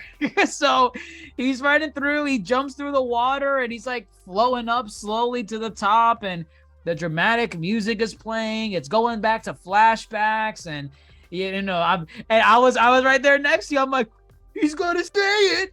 He's gonna say the word. Of course he's gonna say it. Shazam! Again, they try to make it really emotional. In some aspects, I was like, okay, cool. The son's like, it's not your time yet, father. Say the words, you know, and they say it together. I was like, oh, it's cute, I guess, but it's just like, just hurry up and say it. Jesus. Yeah, you just get on with it. If you didn't jump in the water and just said it, pulled out the thing underwater. Why'd you pull it out underwater? Why didn't you pull it out when you were in air and you could have said it? But he says it, turns into Black Adam. Now this was cool. I did like this. He appears with the classic suit. Okay, yeah, that was cool. The classic suit was cool. I thought it was cool. They showed 3 variations of well-known Black Adam suits. Thought that was cool because I wasn't expecting it. So right, it was definitely a nice variation. Yeah, he comes in, starts helping out in the fight. Hawkman gets impaled, and you're like, oh wow, the vision came true.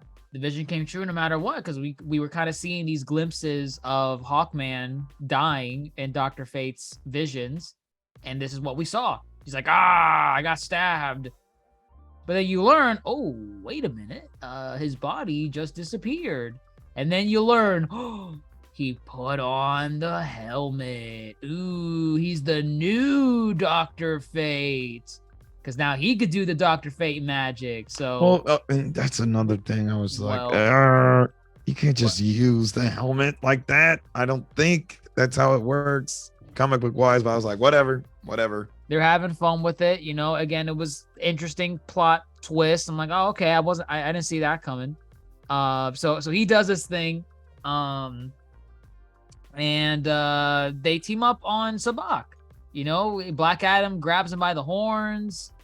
Hawkman with Dr. Fate powers is like, you know, shadow clone jutsu and beating his ass, and then finally, what happens? Like Shazam, oh my god, Black Adam is about to I'm gonna blast, and he's like, you gotta control it, because I mean, we didn't really talk about it, but yes, he unleashes his rage and it causes giant explosion, and it's happened once in the very past with a flashback with where he hurt the boy, and here, and then he controls it and he pulls them up into the air and is now Doesn't he, like, rip him in half? He rips him in half, literally. Rips him in half. Doesn't he say something, the line here?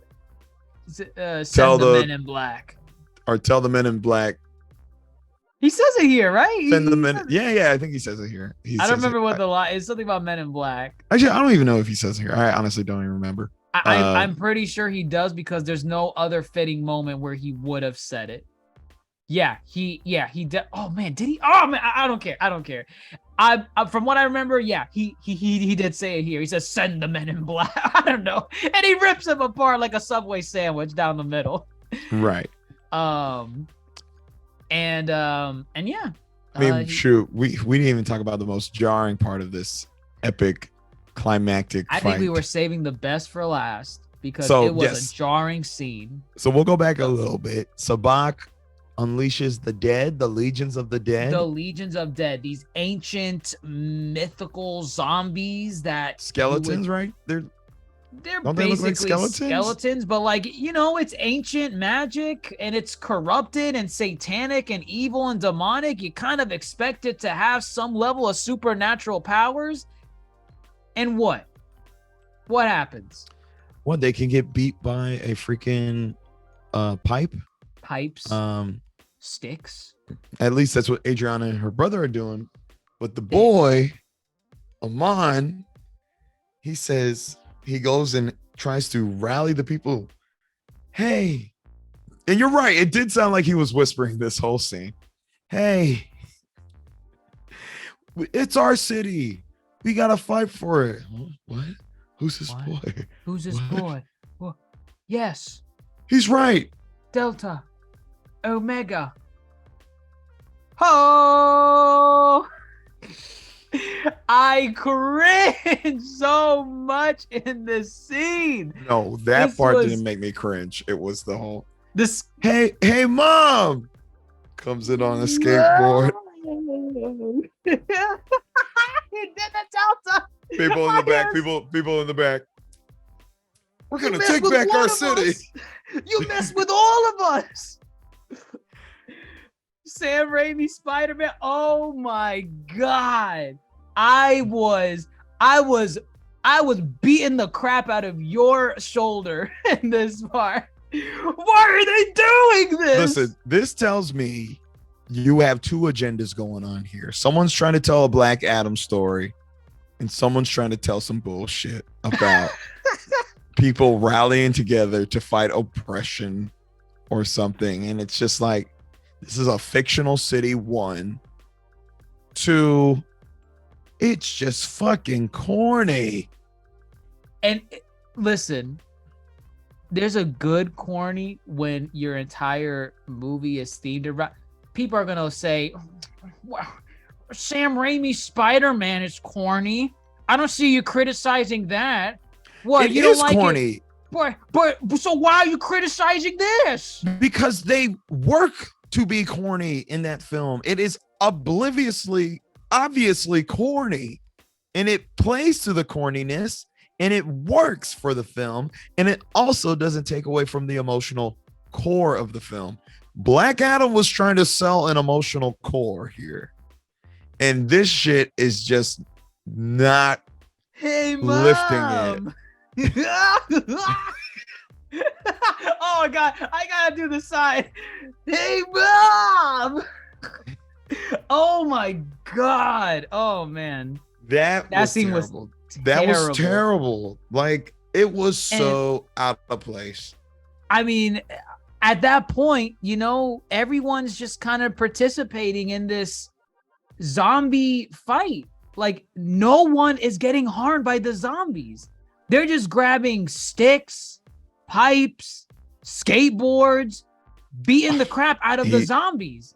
And it's like, is this an ancient like zombie army or like powered by the aura and magic of Satan, or what is this? They were all being one shot with like fucking hockey sticks, right? I And have frying expected pans. that. What's that song that comes on during those corny moments? Oh, what freaking Joan Jett, a Bad Reputation? Yes, I expected, because we kind of glossed over it. Oh, we did The film- the terrible Go interjections ahead, of songs. mention quickly. The What? 12-year-old Kanye West Power is so briefly played during Black Adam running through this inter-gang base, and it's just so weirdly positioned in the film. It's like for 10 seconds. Right, 10 it's not seconds. even, and that's what I told you about, like in She-Hulk when they played like the electric slide for like 10 seconds, and we would have had a really funny fight scene with that song. Here they do the same thing, and it's just like you didn't even need this scene. It didn't need to be there. The songs, I mean, the brother, Adriana's brother, is supposed to be the comic relief, kind of like he's like the zany, like, oh, I never take anything seriously. I'm the MCU comedy in this film, and you know he's kind of playing songs that are kind of like, "Baby, come back," and that's kind of his shtick. It plays twice. It was funny, however. I mean, I'm glad it worked. It worked. I think it worked for him. But then it worked from the beginning of the movie, not just his entire shtick. I mean, I just don't need it anymore. I don't even need him as a character. I mean, shoot, we forgot the fact that he got shot and then he's magically healed. Who cares? Right. I mean, yeah, we really don't care. But yeah, it's just like someone in the writing room said, we got to give these people to do. We got to tie it back to the fact that Black Adam's son rallied all the slaves way back when, and we need to have this parallel in the real world. And it worked in the flashback more than it worked in the present day story. Yes, it did. I guarantee you they wanted that Bad Reputation song to play in that scene. The executive asked for it. Hey, let's get the rights for that. The kids are gonna love this scene. Someone higher up than that said, you need to stop. You need to stop right there. Well, We're not doing this. It just stinks because it's like, I don't think The Rock, I don't know if he probably wanted something like that in this film. It didn't seem like, it seems like whatever got cut to make this a PG-13 rating, this took its place. Oh my God. Yeah, I could see that. But this feels like a reshot. This feels like a reshoot because the human characters had nothing to do in this scene. They had nothing to do outside of, well, they're not going to handle the superhero battle. They have to do something. Have them fight undead zombies that pose zero threat.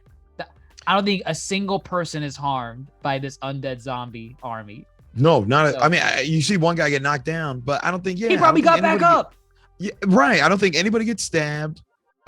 Like, I don't think no one gets any chomped. Casualties. No one gets scratched. No casualties. There's nothing. So obviously, when Black Adam rips down Sabak, it kills the undead army, and hooray, hurrah, the story is over. Now it's like, well, what are you gonna do now, Black Adam? And they kind of tease you with the throne sit. You know, now the throne is there. Sabak was trying to sit in the throne. Now he can't sit in it. So now Black Adam sits in it. And he kind of does the iconic pose. He does the pose. He does the pose. Yes, like, he does. Oh, look, roll credits. And they don't. What he says, they ask him, how does it feel? And he's like, it feels wrong. I'm not a king. I never said I was. And he breaks the throne. And I guess, oh wow, so you want him to be an anti-hero, but you don't want him to be too anti, where now he's gonna be that dictator from the comics a little bit, right? Because now he's like a throne, he's a king, and it's like, okay, you're just gonna be the protector of Kahndaq. Well, I'm gonna say this: that scene, him breaking the throne, does not work for me because I never at once ever thought he was looking to rule, nor were people wanting him to rule. So it's like that was never a conflict for him. Oh, so you were just like, I'm like, okay, like, sure, give me the pose and then be done with it. Like, don't. Well, just, I mean, I forgot all about the pose, but then when I saw, I was like, oh, that looks familiar. But like, as far as like, thematically speaking, it was like, I don't think anyone in this film, and again, it's like they have a bunch of ideas that they want to stick, but then they forget that they threw the dart in the first place. Like, I don't think ever in this film was it like, we want you to rule over us, Teth Adam. We just literally get rid of the occupation that's in our country. That's it. Right. That's the only thing. It was like, help us, fight back. But it was never, we want you to rule over, So right. I don't get the throne pit. I don't get it. It's whatever. It's fine. It is what it is. That scene doesn't last too long. They kind of do that cheesy thing. They do this in almost all the superhero movies, and it's kind of become a cliche now, where it's a superhero origin story, but I guess in this case an anti-hero origin story, and they haven't said the name yet in the movie, so they say it for the very end, and they're like, "What do we call you?" And then it's like, you know what I can't wait for? I can't wait for you. Have you seen the Michael Bay? If Michael Bay directed this film, memes. What, the Linkin Park? The Linkin Park. Yes. So they're gonna be like, yes. So what do we call you? What I've done. Black Adam. Oh my God, this would fit that. Oh, it would fit it perfectly. Wow. Someone's gonna do it. Just you wait. When this thing drops on HBO Max, we can do it. We could do it. You're right. So that's funny though. That's funny. Yeah, no, it's gonna happen.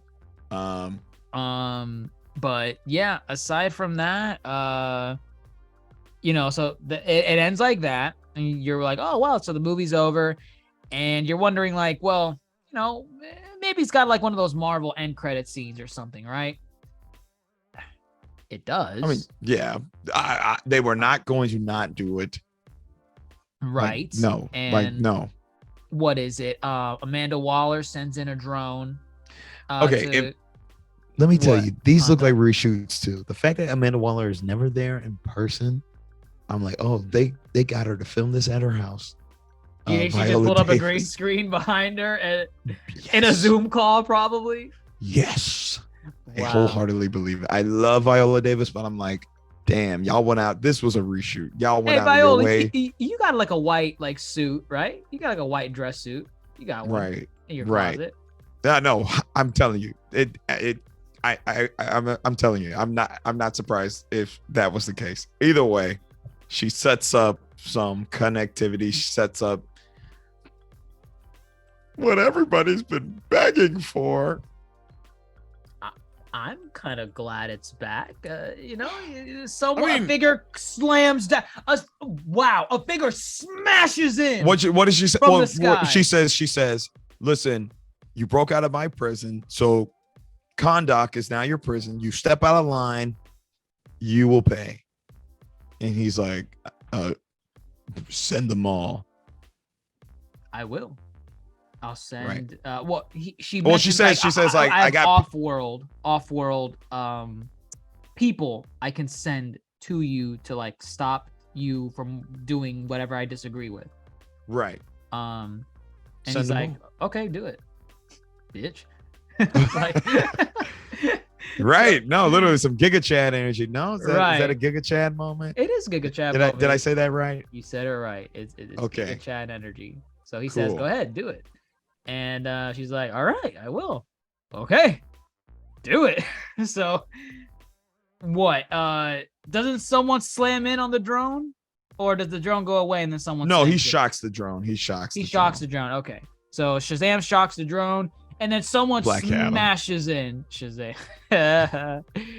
Black Adam shocks the drone. Someone smashes in from the sky to make a cameo appearance.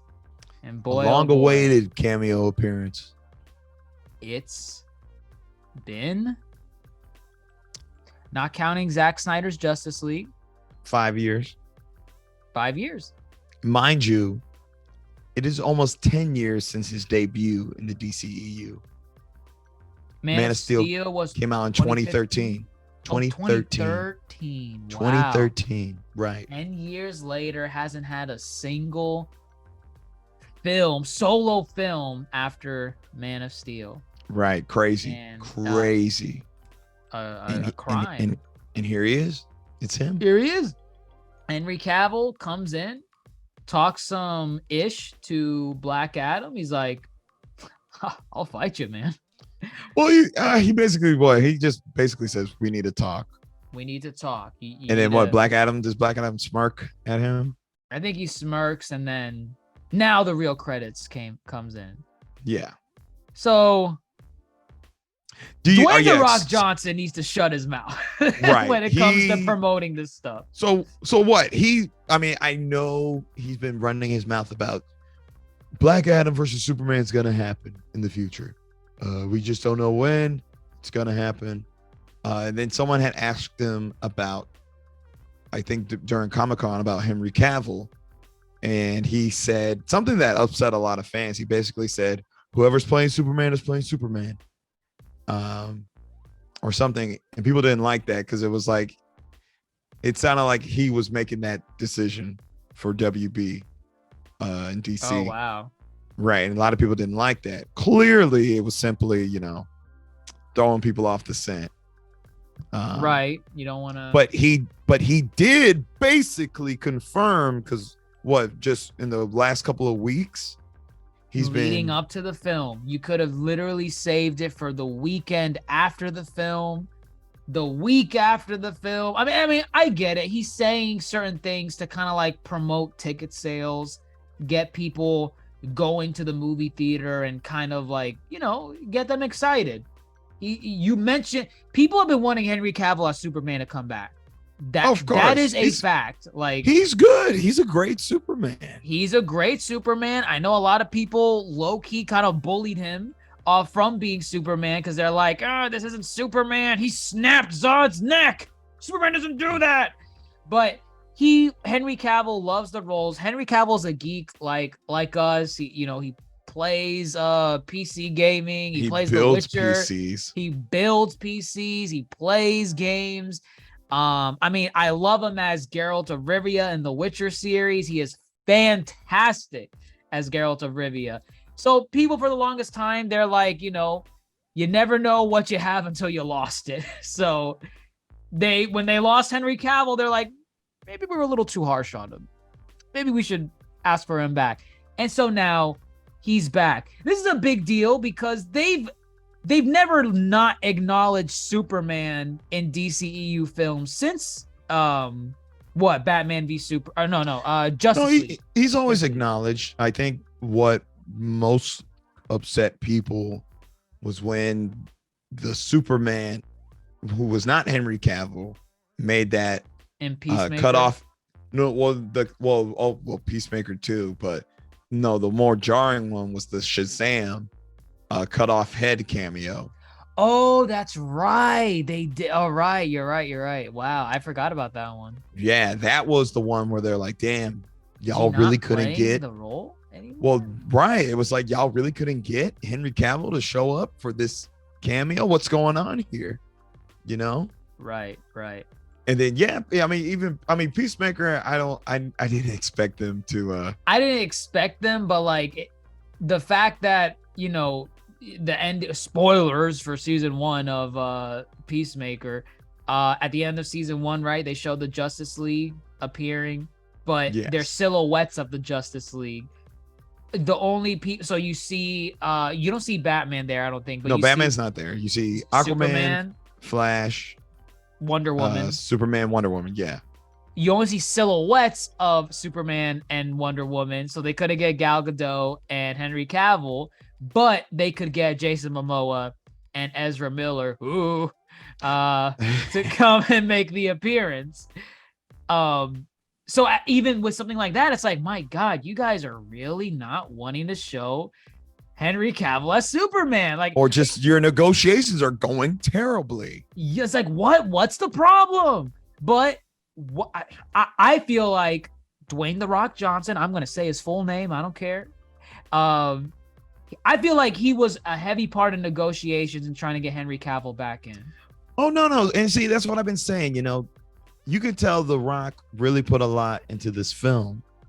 And with that being said, like, he's going to do and sit in these meetings and get the people he wants to be a part of it. So I agree. I really think he reached out to Henry. They said, let's do this, man. This is what the fans want. We're doing this for the fans. The Rock is very, very big about, you know, doing things for the fans. He has a passion that you can see is there. Right. And I thoroughly believe he's always trying to give back to the fans and give them what they want. So I really do think he was integral in getting Henry Cavill back. And again, it's very nice to see Henry Cavill back. Don't know when we'll see him again.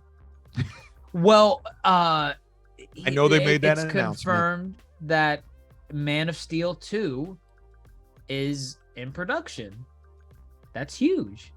Oh, come on. I will believe it when I see more kind You'll of believe stuff. that it exists, or like when they make headway, then I'll be like, okay, balls rolling. That's when I'll be happy. You're not going to see it for at least another 3-4 years minimum. I know it's going to be a while, but like, I'm not going to get excited about a DC announcement. DC announces stuff all the time, and then either shit keeps getting pushed back or shit just gets canceled altogether. So I don't have my trust in DC yet again. So, okay. And I think that's fair. I think that's fine. They've done enough damage where you get some really good films here and there. Like, I mean, we said it before, The Suicide Squad is really good. It's fantastic. Really, really good. So is Peacemaker. Peacemaker is one of the funniest shows I've ever, like, not even like funniest superheroes, funniest shows in general I've ever seen. That show is great tier. The DCEU, it has potential. At the same time, it has shown how many blunders it has done. It doesn't help the fact that even with the blunders, you have some fans, and we talk to some fans that kind of defend some of the blunders. And it's like, you can't improve from something that you don't acknowledge is bad. Because if you think the bad is still okay or good, you're going to slip on a banana peel and make that mistake again later on. It's okay to say Batman v Superman was terrible. It is okay. It's been 7 years? 8. 6 years. 6 years? Batman 2016. Yeah. It's okay. No one's gonna hurt you for criticizing a DCEU film. And it doesn't have to be something where 6-7 years later, you don't have to be like, I don't know, was I too hard on the movie? No, you probably had a good assessment of the movie back then. You should keep that assessment again. I just, it's okay to be a pessimistic DCEU fan when they haven't earned the trust to be excited for that next project. Am I excited that Henry Cavill is back? Yeah, of course. Henry Cavill. If they announce, like, I don't know, in a couple weeks, you know what? Ben Affleck's back too. Batfleck is back too. Okay. That's a stretch. Sure. Let's go. Let's do it. That ain't a bad deal. Let's bring Batfleck back. Let's bring Ezra. Well, and maybe not Ezra, but apparently they're bringing Ezra back. Apparently they're bringing Ezra back to participate in these shenanigans. I mean, at this point, it's like we haven't seen so many of these actors in projects for such a long time that it's like we're losing faith in terms of timeliness of when these projects come out. But also, if these actors are out here getting in trouble, aka Ezra Miller, then it's like at this point, people want Grant Gustin from the TV Flash to come be the live action Flash. Oh my God. Some people. And I'm Ew, like, you know, no. I get it. I mean, I'm gonna say no, but I get it. I get it. I get it. You're fed up. You're fed up. You're fed up. I guess the only thing left to really say about Black Adam, overall, you know, score-wise, what would you give it? What I would give it, goodness. I remember we saw the IGN score like before going in, and my reaction was, ain't no way that's a 5. Y'all ridiculous. There's no way the movie is that bad. There is absolutely no way. Because I kind of had an expectation of, it's probably a good 7. It's probably a good 8. Messes up here and there, but it's probably a fun movie nonetheless. That IGN review, I think, was kind of spot on. Numerically, if I'm going to give it something, I'm giving it a 5. I'm giving it between a 5 and a 6 max. Because, again, the story, the plot, the characters, there were too many blunders. And I'm going back to what you even said yourself earlier. Smoke and mirrors. A lot of lights and flashy stuff going on. Those parts were good. Dr. Fate fight was good. Hawkman going in on Black Adam, good. Cyclone and Atom Smasher combining powers, that's good. But as soon as the fighting stops, that's when the problems start. That's when the problems resurface again. When the plot has to move things on to the next fight. That is the problem with Black Adam. So if I'm giving it a score, and to put into perspective, I don't remember if I gave Venom or Venom Let There Be Carnage a score. I don't remember. I really don't. But if I were to give them a score, I would say they're lower than Black Adam. I would say they're lower than Black Adam, just for the anti-hero theme that they're going with Black Adam. I feel like Black Adam's an anti-hero in this. Is he a villain like he is in the comics? No, he's not. Is he an anti-hero? Yes. He is killing people in this movie. He is, and you see it. You see it. You see him melting people, electrocuting people, flinging them across, like, you know, the desert and then letting them drop down. He is doing the anti-bit. Venom, Eddie, I'm going bananas. I'm going to eat this person. Eddie, I'm going to the club, Eddie. Well, do you want to go with me, Eddie?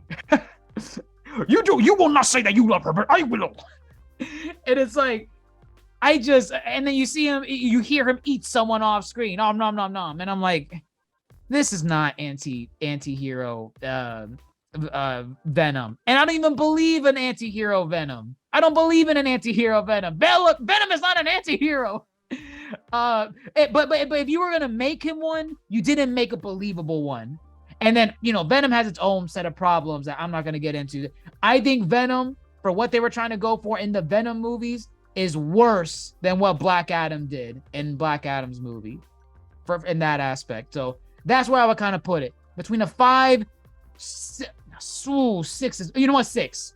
I'm being generous. 6. I will give it a 6. That's the best I could give Black Adam. A 6. Because those fight scenes were fun. And I'm being generous. And it's The Rock. And it's The Rock. So it's very hard to hate him in any role that he's in.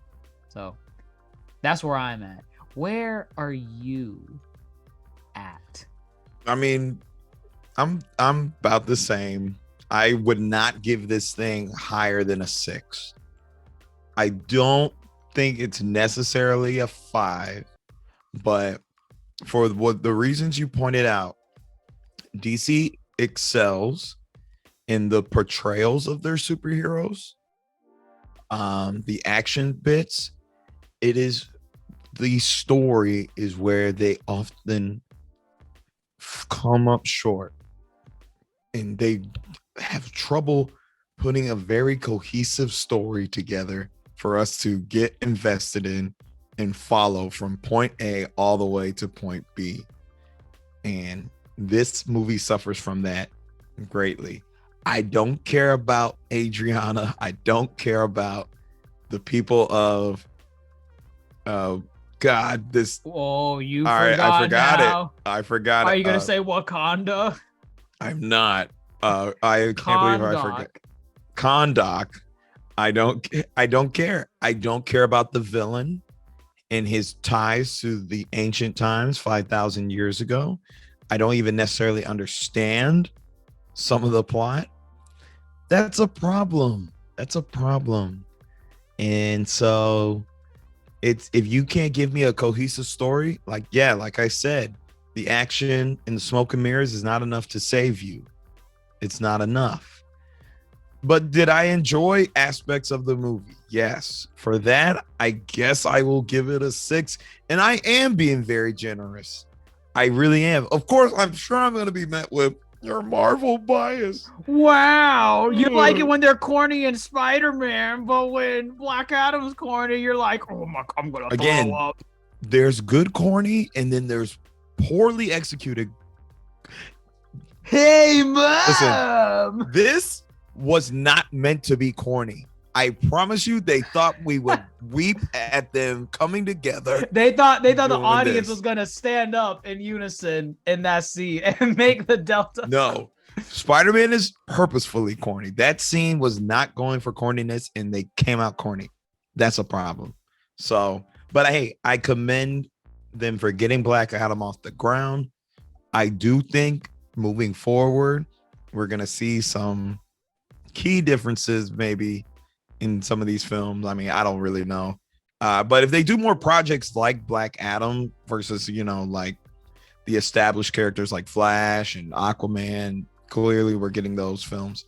But if they want to tackle more obscure characters like Black Adam, you might have something. But again, you got to learn from your blunders and not make these mistakes again. It seems like they're still making similar mistakes as before. So 6. I think that's fair. And for the betterment of the DCEU, I think this is potentially a good sign for the franchise, because The Rock has said this is serving as like a phase 1 of like new storytelling in the DCEU.